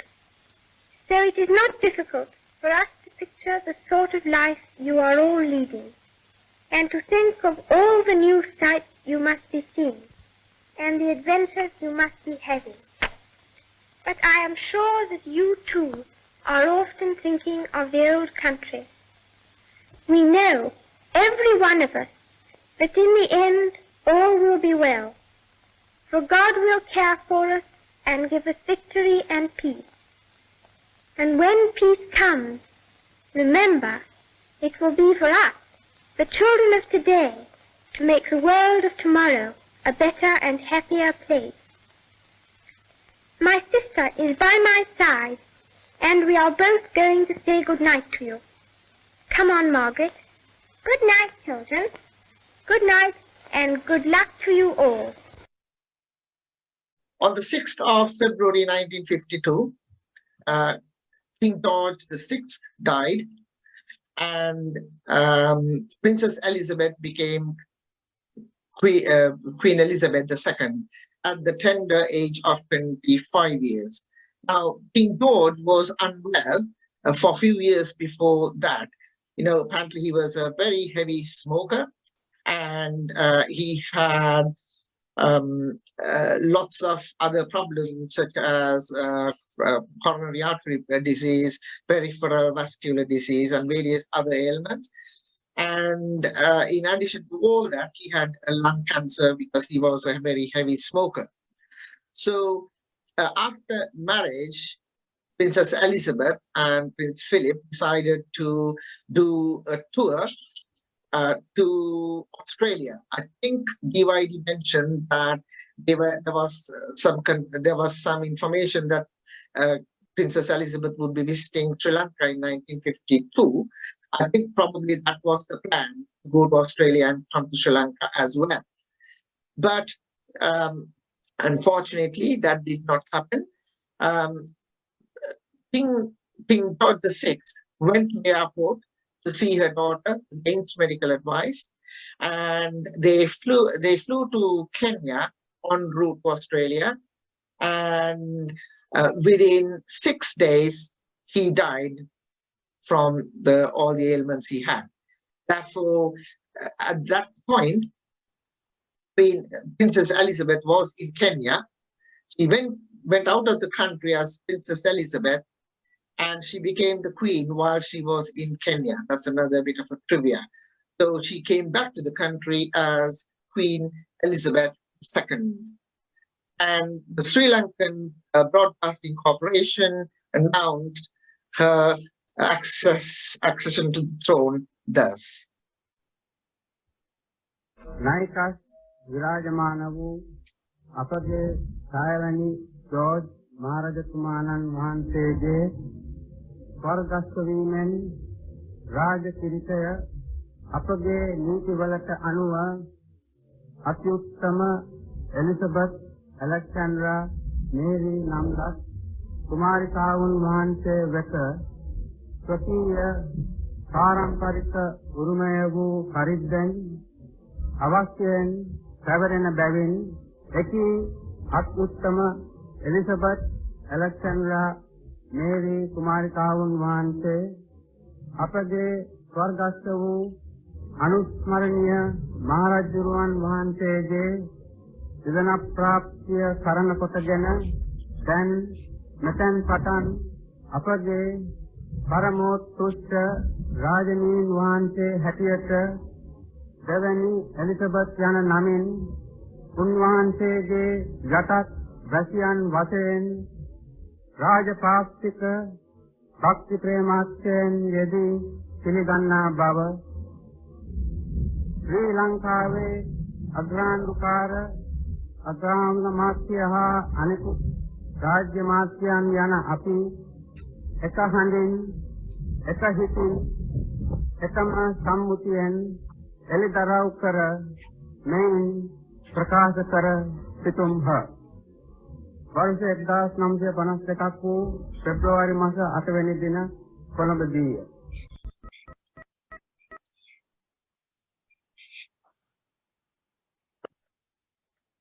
That's how the Sri Lankan or Ceylon Broadcasting Corporation announced the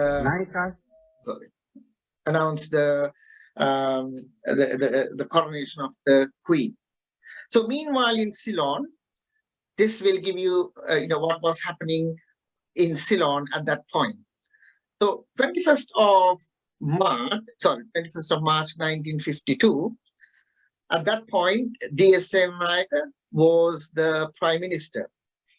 And on that day, 21st of March, he as per usual routine, he went on his horse from Temple Trees to Galle Face. Before breakfast, he used to go for a ride, horse ride.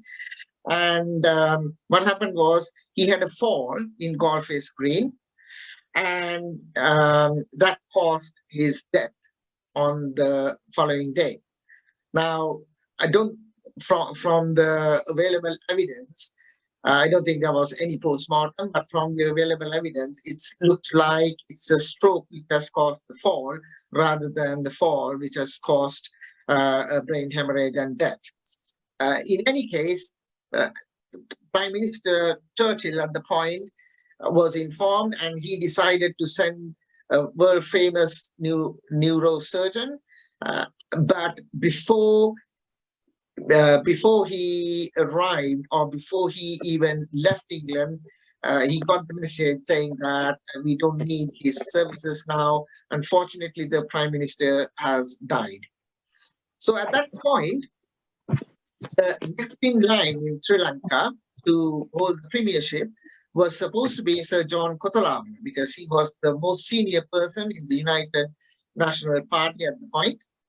But before the death of D.S.M. America, he called the Governor General at that time, which was Lord Salisbury, and he was responsible for appointing Lord Salisbury as well.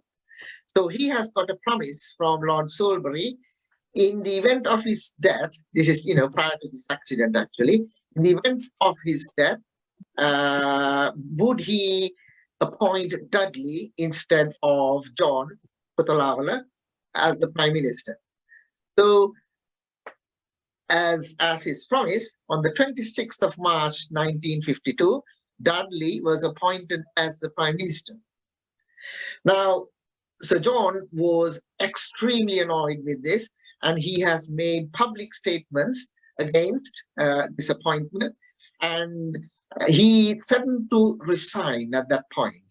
It took Sir Oliver Gunathilaka and several other people to stop him from resigning the UNP, which would have broken UNP into two different factions even at that early stage.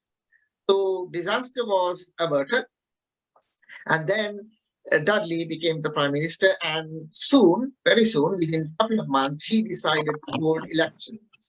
And in those days, elections was not completed in one day. So as you can see, it's an affair which went on for 6 days, from the 24th to the 30th of May 1952. And UNP won, and Dudley became the former Prime Minister again. Now you can see within a couple of days, on the 2nd of June 1953.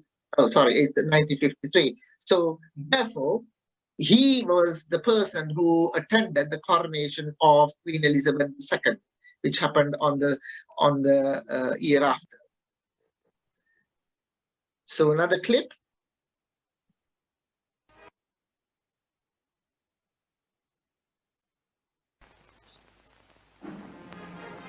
The service is at an end. The Prime Ministers leave the Abbey. The Prime Ministers of Northern Ireland, of Southern Rhodesia, of Ceylon, of Pakistan, of India, of South Africa, of New Zealand, of Australia, and of Canada. And the Right Honourable Sir Winston Churchill, who has said of the Queen, the lady whom we respect because she is our Queen, and whom we love because she is herself.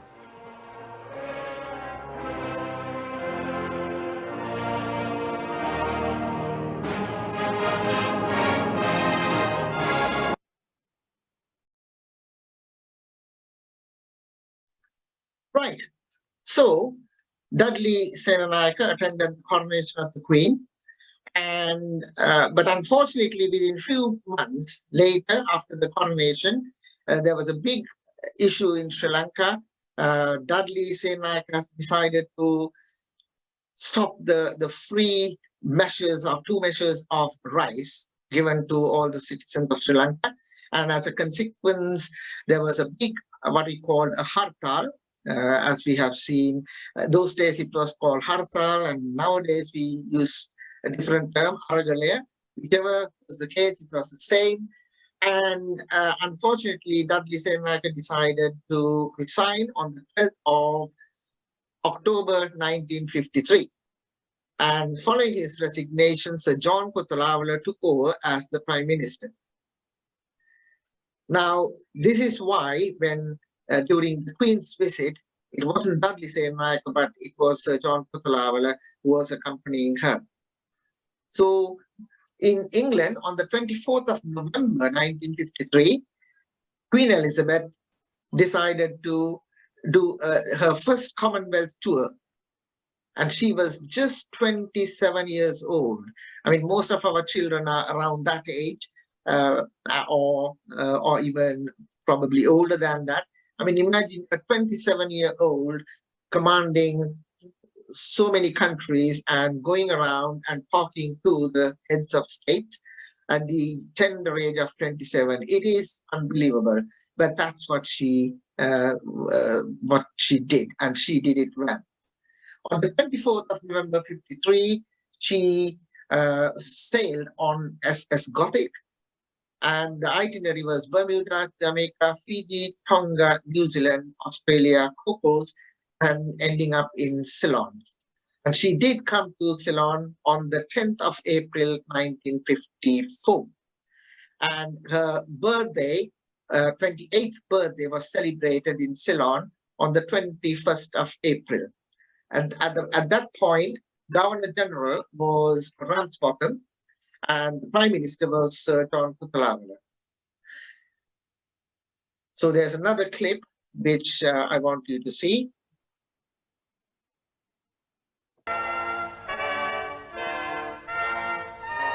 Ceylon. From the welcome of Colombo, the modern capital, the tour moves inland to the ancient centre of this royal kingdom with its known history of over 2,500 years.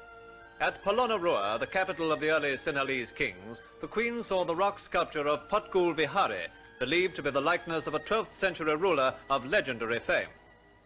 At the remains of an ancient monastery, the royal visitor studied the carvings of Buddha, founder of the religion that bears his name. One reclining figure was over 44 feet in length.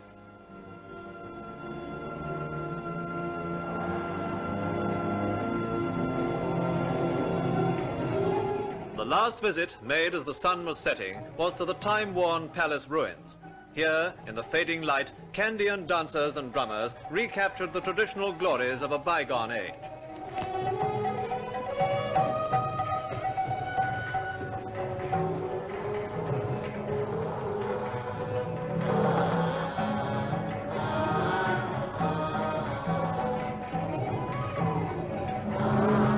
From Polonnaruwa, the journey was made to the Sigiriya Rock, towering 400 feet above the countryside.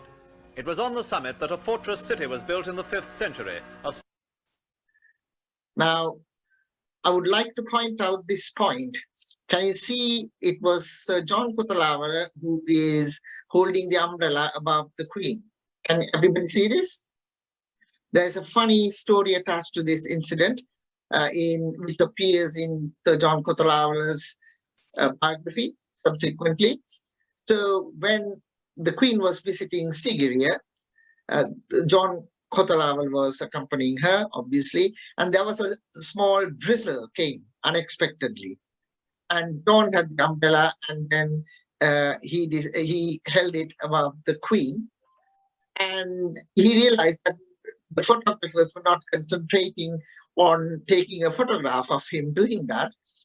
And because the photographers were trying to save their lenses getting wet. So he shouted at the photographers in Sinhalese saying, "Gani yako gani." I can't, Don, I can't translate that to English to give the proper humor, but he was just saying, "Take photographs, please, because I'm holding the umbrella above Queen Elizabeth II." Strong point to withstand the Tamil invaders. On now to the ancient capital, Kandy, where the Queen inspected a guard of honour of the Ceylon Light Infantry. Her Majesty received flowers from the city, which was seeing its rightful sovereign for the first time for 140 years. To mark this historic day, 55 chiefs, resplendent in magnificently embroidered costumes, paid homage to the Queen in the audience hall of the Kings of Kandy. It was in this building 6 years ago that Ceylon celebrated her independence.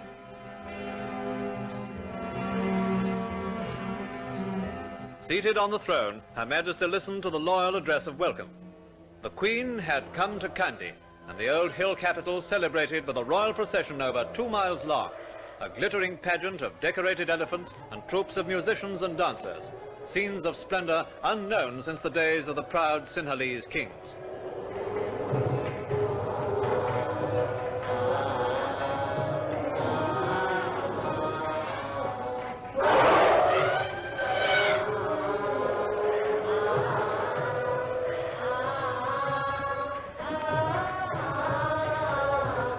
The Queen and the Duke visited the Temple of the Tooth, most venerated of all Buddhist shrines. After removing their shoes, they were taken to the inner chamber where they saw the sacred tooth in its glass casket. And throughout the night the festivities continued as the people of Kandy honored the first visit of their Queen.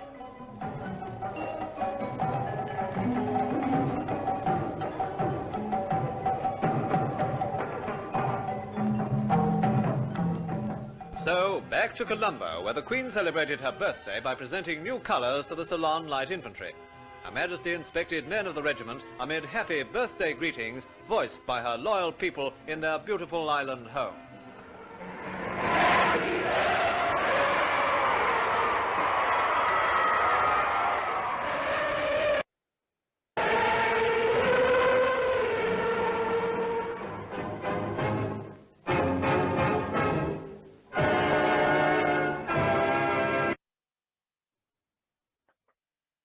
Wonderful memories of Queen's 28th birthday in Ceylon. Right, so I wouldn't talk anything more about that visit, but just to show when she went to Polonnaruwa, she was staying at the Polonnaruwa rest house. And a few years ago, I visited and I took some photographs because still some of the memorabilia is being preserved there in the Polonnaruwa restaurant. This is the view from the lounge, Polonnaruwa restaurant. Polonnaruwa, what is it called? Yeah. That's the lounge. And still they have the suite used by the Queen and Prince Philip. And it says here, Her Majesty Queen Elizabeth II and Duke of Edinburgh leaving Polonnaruwa Rest House in 1954. I'm sorry, the photograph is not taken properly. I think Don showed this car during his presentation. And this is the room which Queen has used. And the furniture and everything is still available in the same fashion. But I think it's available to the general public at a cost. That's what it looks like. And that was this, they claim that this was the path Queen used while she was residing at the Polonaroda's house.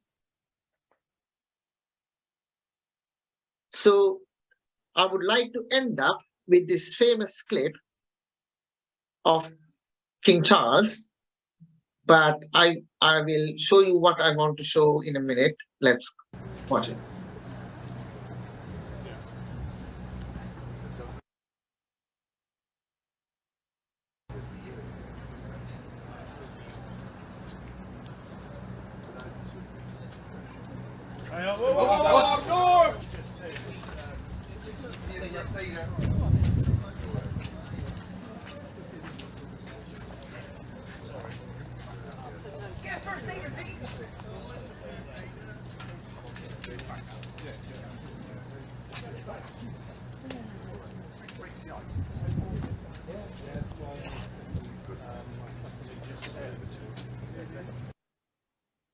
This is the photograph I want to show you, just to iterate that the new king, King Charles, has adopted our way of greeting, Ayubowan or Namaste, as the Indians do, and he has realized that it's much more hygienic than the standard way of shaking hands.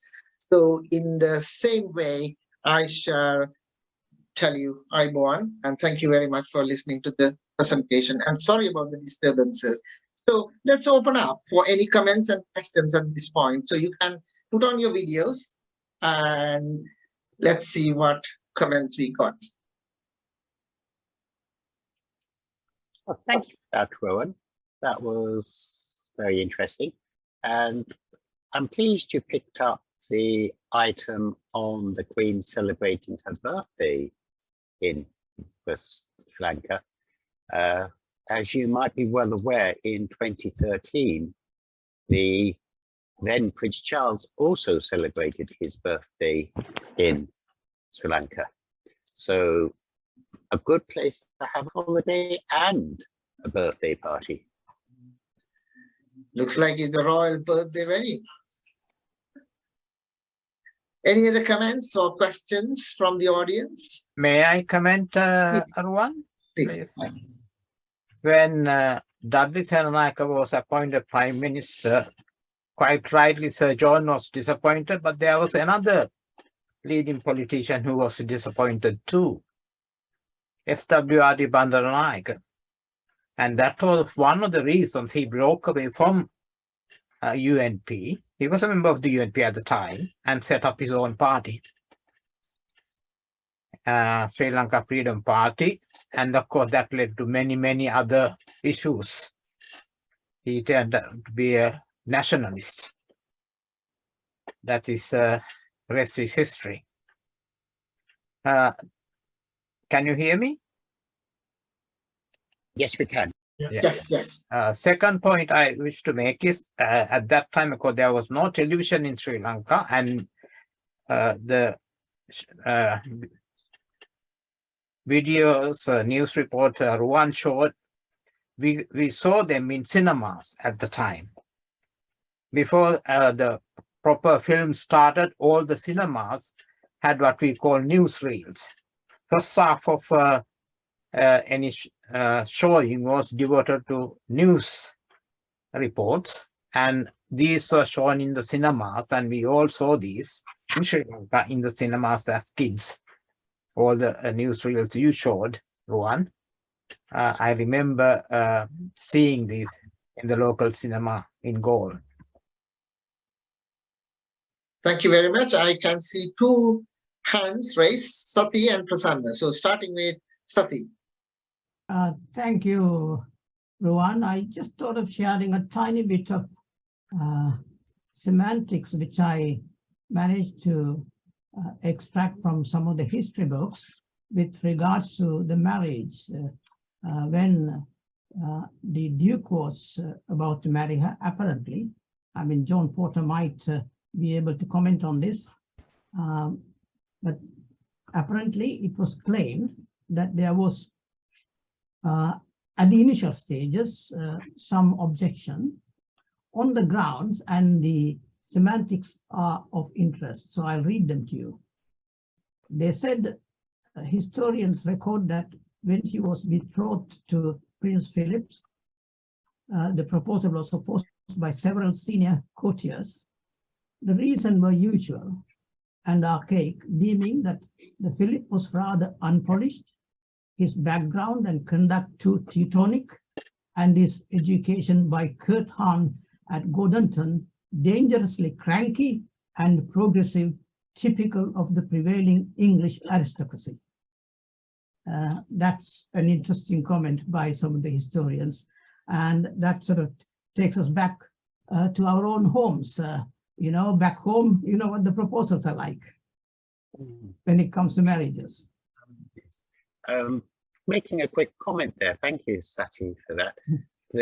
One of the key problems was that members of his family weren't necessarily on the right side during the Second World War, and certain members of his family weren't actually in line.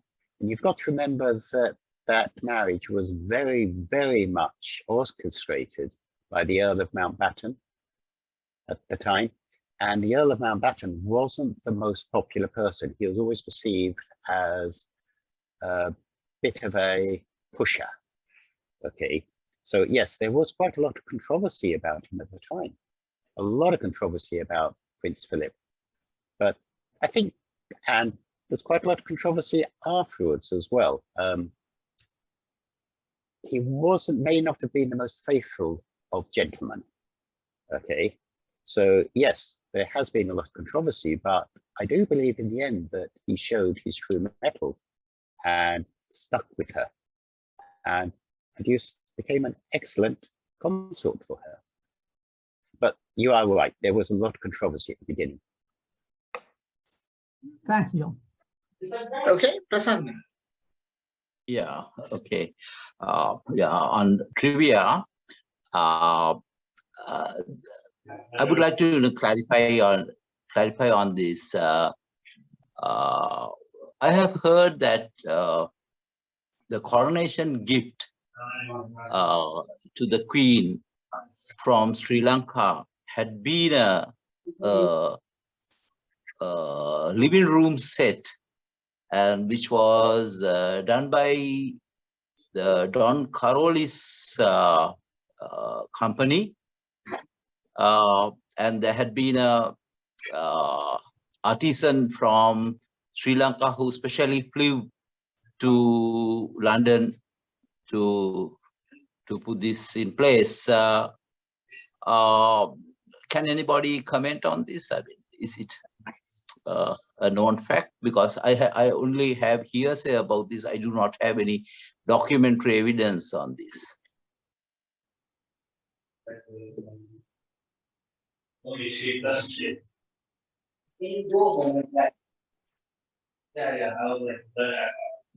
I'm not quite sure about that. Does anybody know anything more about on that topic? I'm willing to find out from Don Caroli, says, if you want. They should know. Yeah, again, it would be interesting, you know, if it has got from Don Caroli's, because one of Don Caroli's famous family member, Anagarika Dharmapala, had been a very strong critic of the royals and the. That's right. That's right. Yes. Yeah. So, Kavan, your hand has been raised. Yes, I would like to ask a question. In fact, I'm finding it very curious, the fact that she died the day after she performed a very important and event of appointing the new Prime Minister. And is that a matter of her willing herself to live till that, and feeling that her responsibilities are over after that event, that you see her passing away the next day?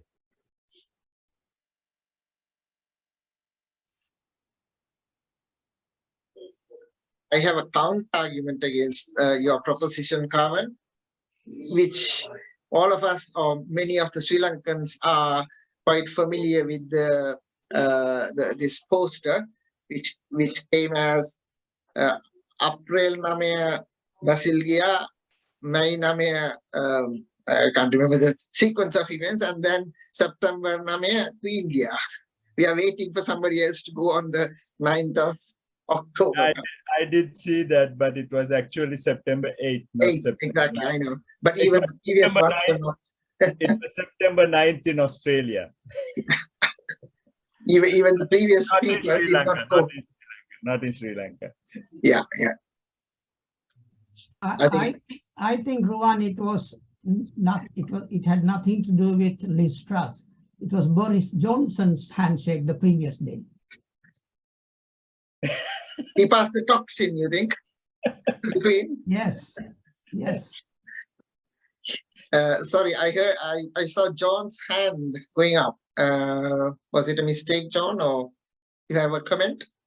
I was just it's something which you covered in your presentation, and now we have all these knowledgeable people on the call.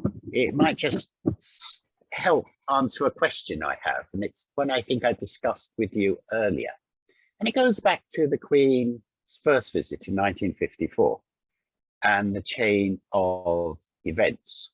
We know the second election of the House of Representatives was in May 52.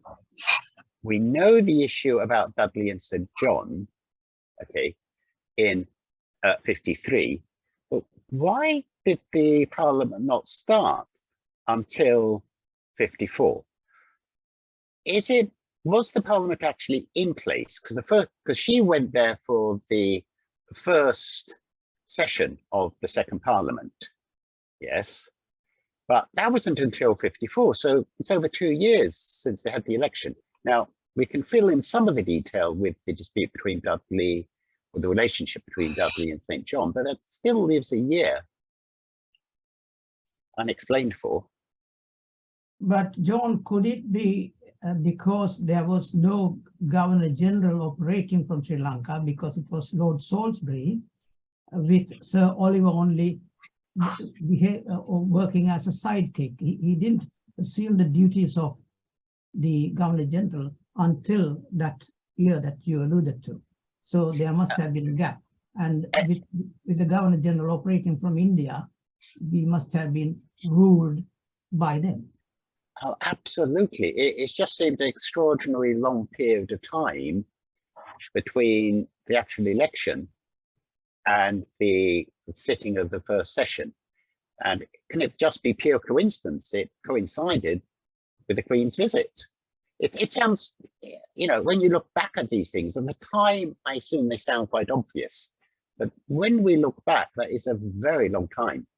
Because when you look at a lot of the early, for example, on the first session of the first Parliament, that went quite smoothly, and so did the third. It was just this second one, which seemed to have resulted in this rather excessive delay, especially in a new democracy and with a new constitution. But this may not be for this conversation, so I might have become a bit too serious for this audience. Sorry, for this session. I will do a bit of a search on that, and probably Prasanna also could do a bit of a search, looking at the government archives, etc. And we'll try to see what exactly happened. Why is it called the second session rather than fourth, fifth, or whatever? It was the first session of the second Parliament, wasn't it? The Parliament, yeah. First session of the second Parliament, as opposed to the State Council, yeah. Any other questions? May I offer some more trivia? Yeah, please. I cannot recall artisans from Don Coriolis's visit in UK, but I certainly remember for the coronation, a military contingent from Sri Lanka was sent as a Commonwealth country at the time. And some of those who were in the contingent became commanders of the army later. In addition, a popular newspaper, Sri Lankan newspaper called Lanka ran a competition to select a citizen to be sent to the coronation. And I can't remember the name of the person who won the competition. And he was sent with great fanfare to London to attend the coronation. So Dudley Senanayake, the military contingent, and then the citizen attended the coronation on behalf of Ceylon at the time.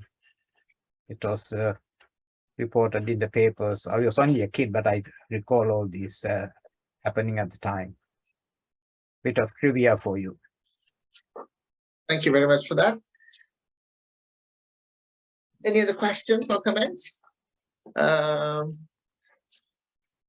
seeing any hands raised. If not, shall we call it a day? And thank you very much. I'll ask one actually. Oh, sure. Yeah, go ahead. Go ahead. Well, it's more to get an opinion and to put one idea to bed, because one of our prominent Republicans today put forward a question saying that, sorry, not that one, another Republican put forward a motion saying that the family has looted the world for centuries. We know that the empire made $45 trillion in India. Now, are we really saying that this should be, in effect, the richest family ever? Or can we just put that to bed?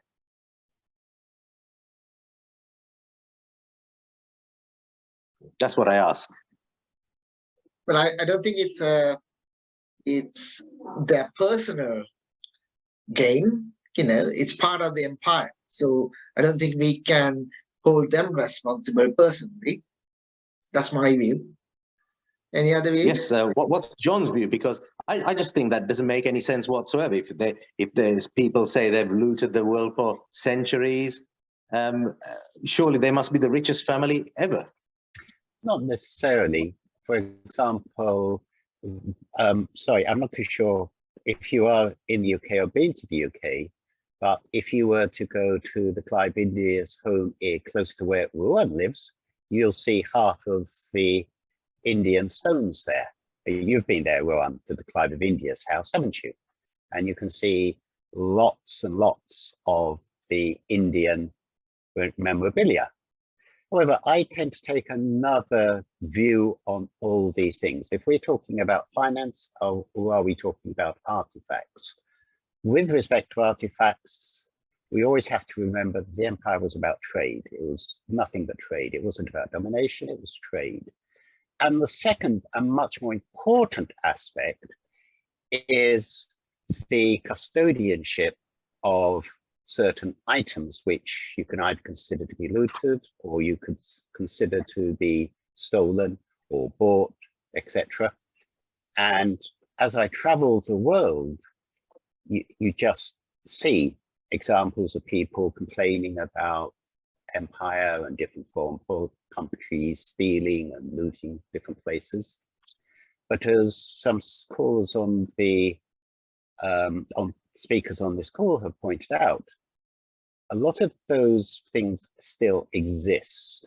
Okay, if you go to the British Library, you will see examples of things which have been maintained, looked after, and were available for share.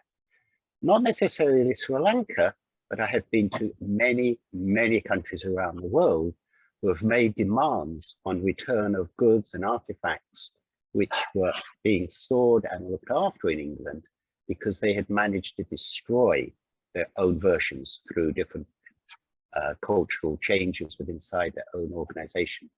So it's not a lot of these, it's a very, very complex thing to discuss, and not really something we can go into much detail here, but I'm sure one could always set up a meeting where we can discuss these kind of items. It's not a simple, it's definitely not a simple subject. A good example, yes, a good example would be the way that one of the speakers was talking about the decline of the empire. That's such negative speaking. What we like to talk about is the rise and the establishment of the Commonwealth and a new order. So I'm not sure if that directly answers your question, Kuzal, but it's just an observation from many years of traveling, unfortunately.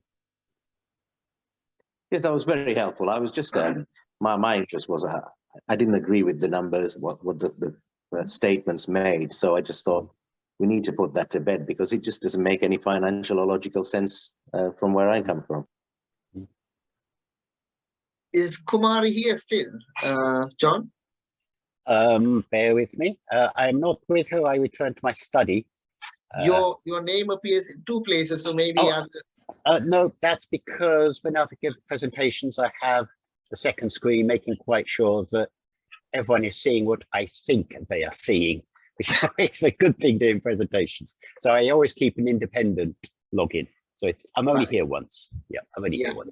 That's fine. Looks like Kumar is gone. But what I was trying to point out is that you know there are several collections in the British Library. One is called Hugh Neville Collection, and I tried for the past 10 years to get a group together to digitalize these Ola Leaf books so that Sri Lankan scholars could access them, and I failed to generate any interest. And Kumari recently showed me that there was a Buddhist priest who has already started that process, and some of these Ola Leaf manuscripts are now available on digital format.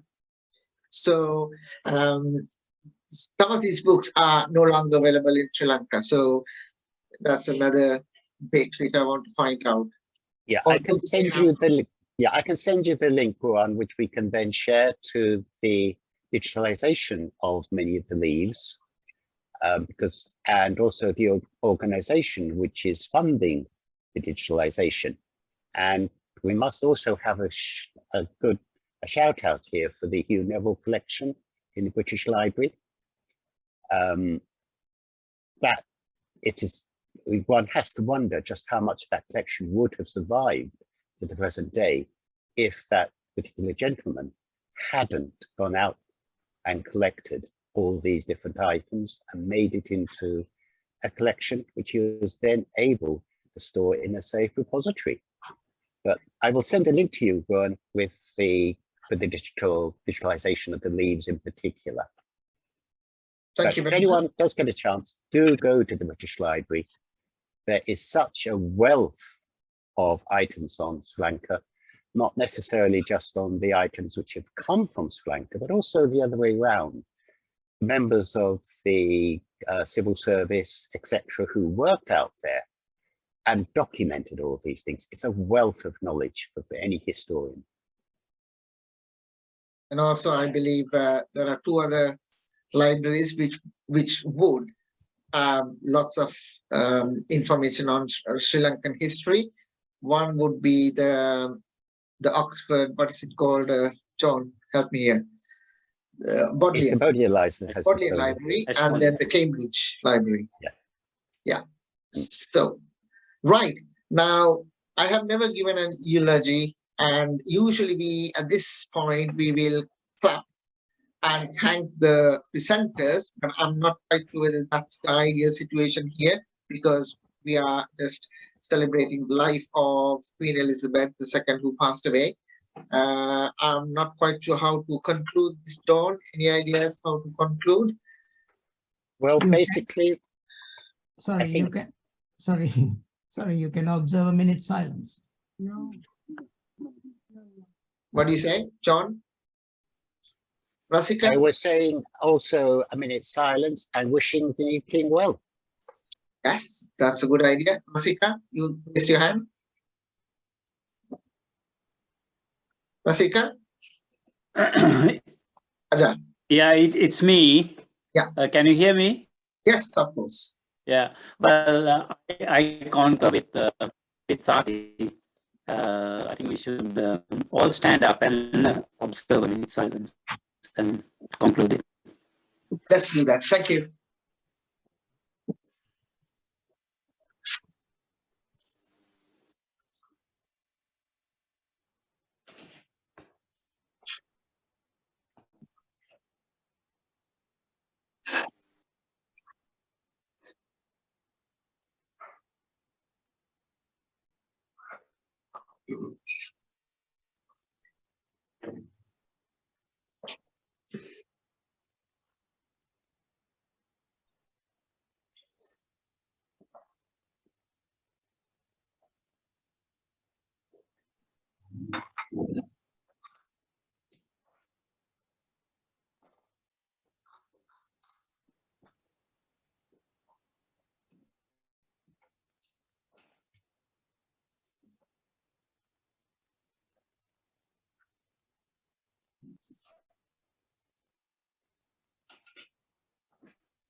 Okay, I think, thank you very much. And how shall we celebrate our new king? 3 cheers, or what shall we say? John, I don't know the traditional way of doing that. I would have said 3 hearty cheers, but how? You're muted, John. Traditionally, we would just wish him well. If he's here, we would cheer him. Thank you. We all wish him well, our new king. Thank you very much. Thank you. Thank you all. Thank you everyone for attending. Thank you. Bye-bye. Bye for Thank now. you, John. That was really good. Thank you. And Carvin. Thank you. Thank you. Thank you.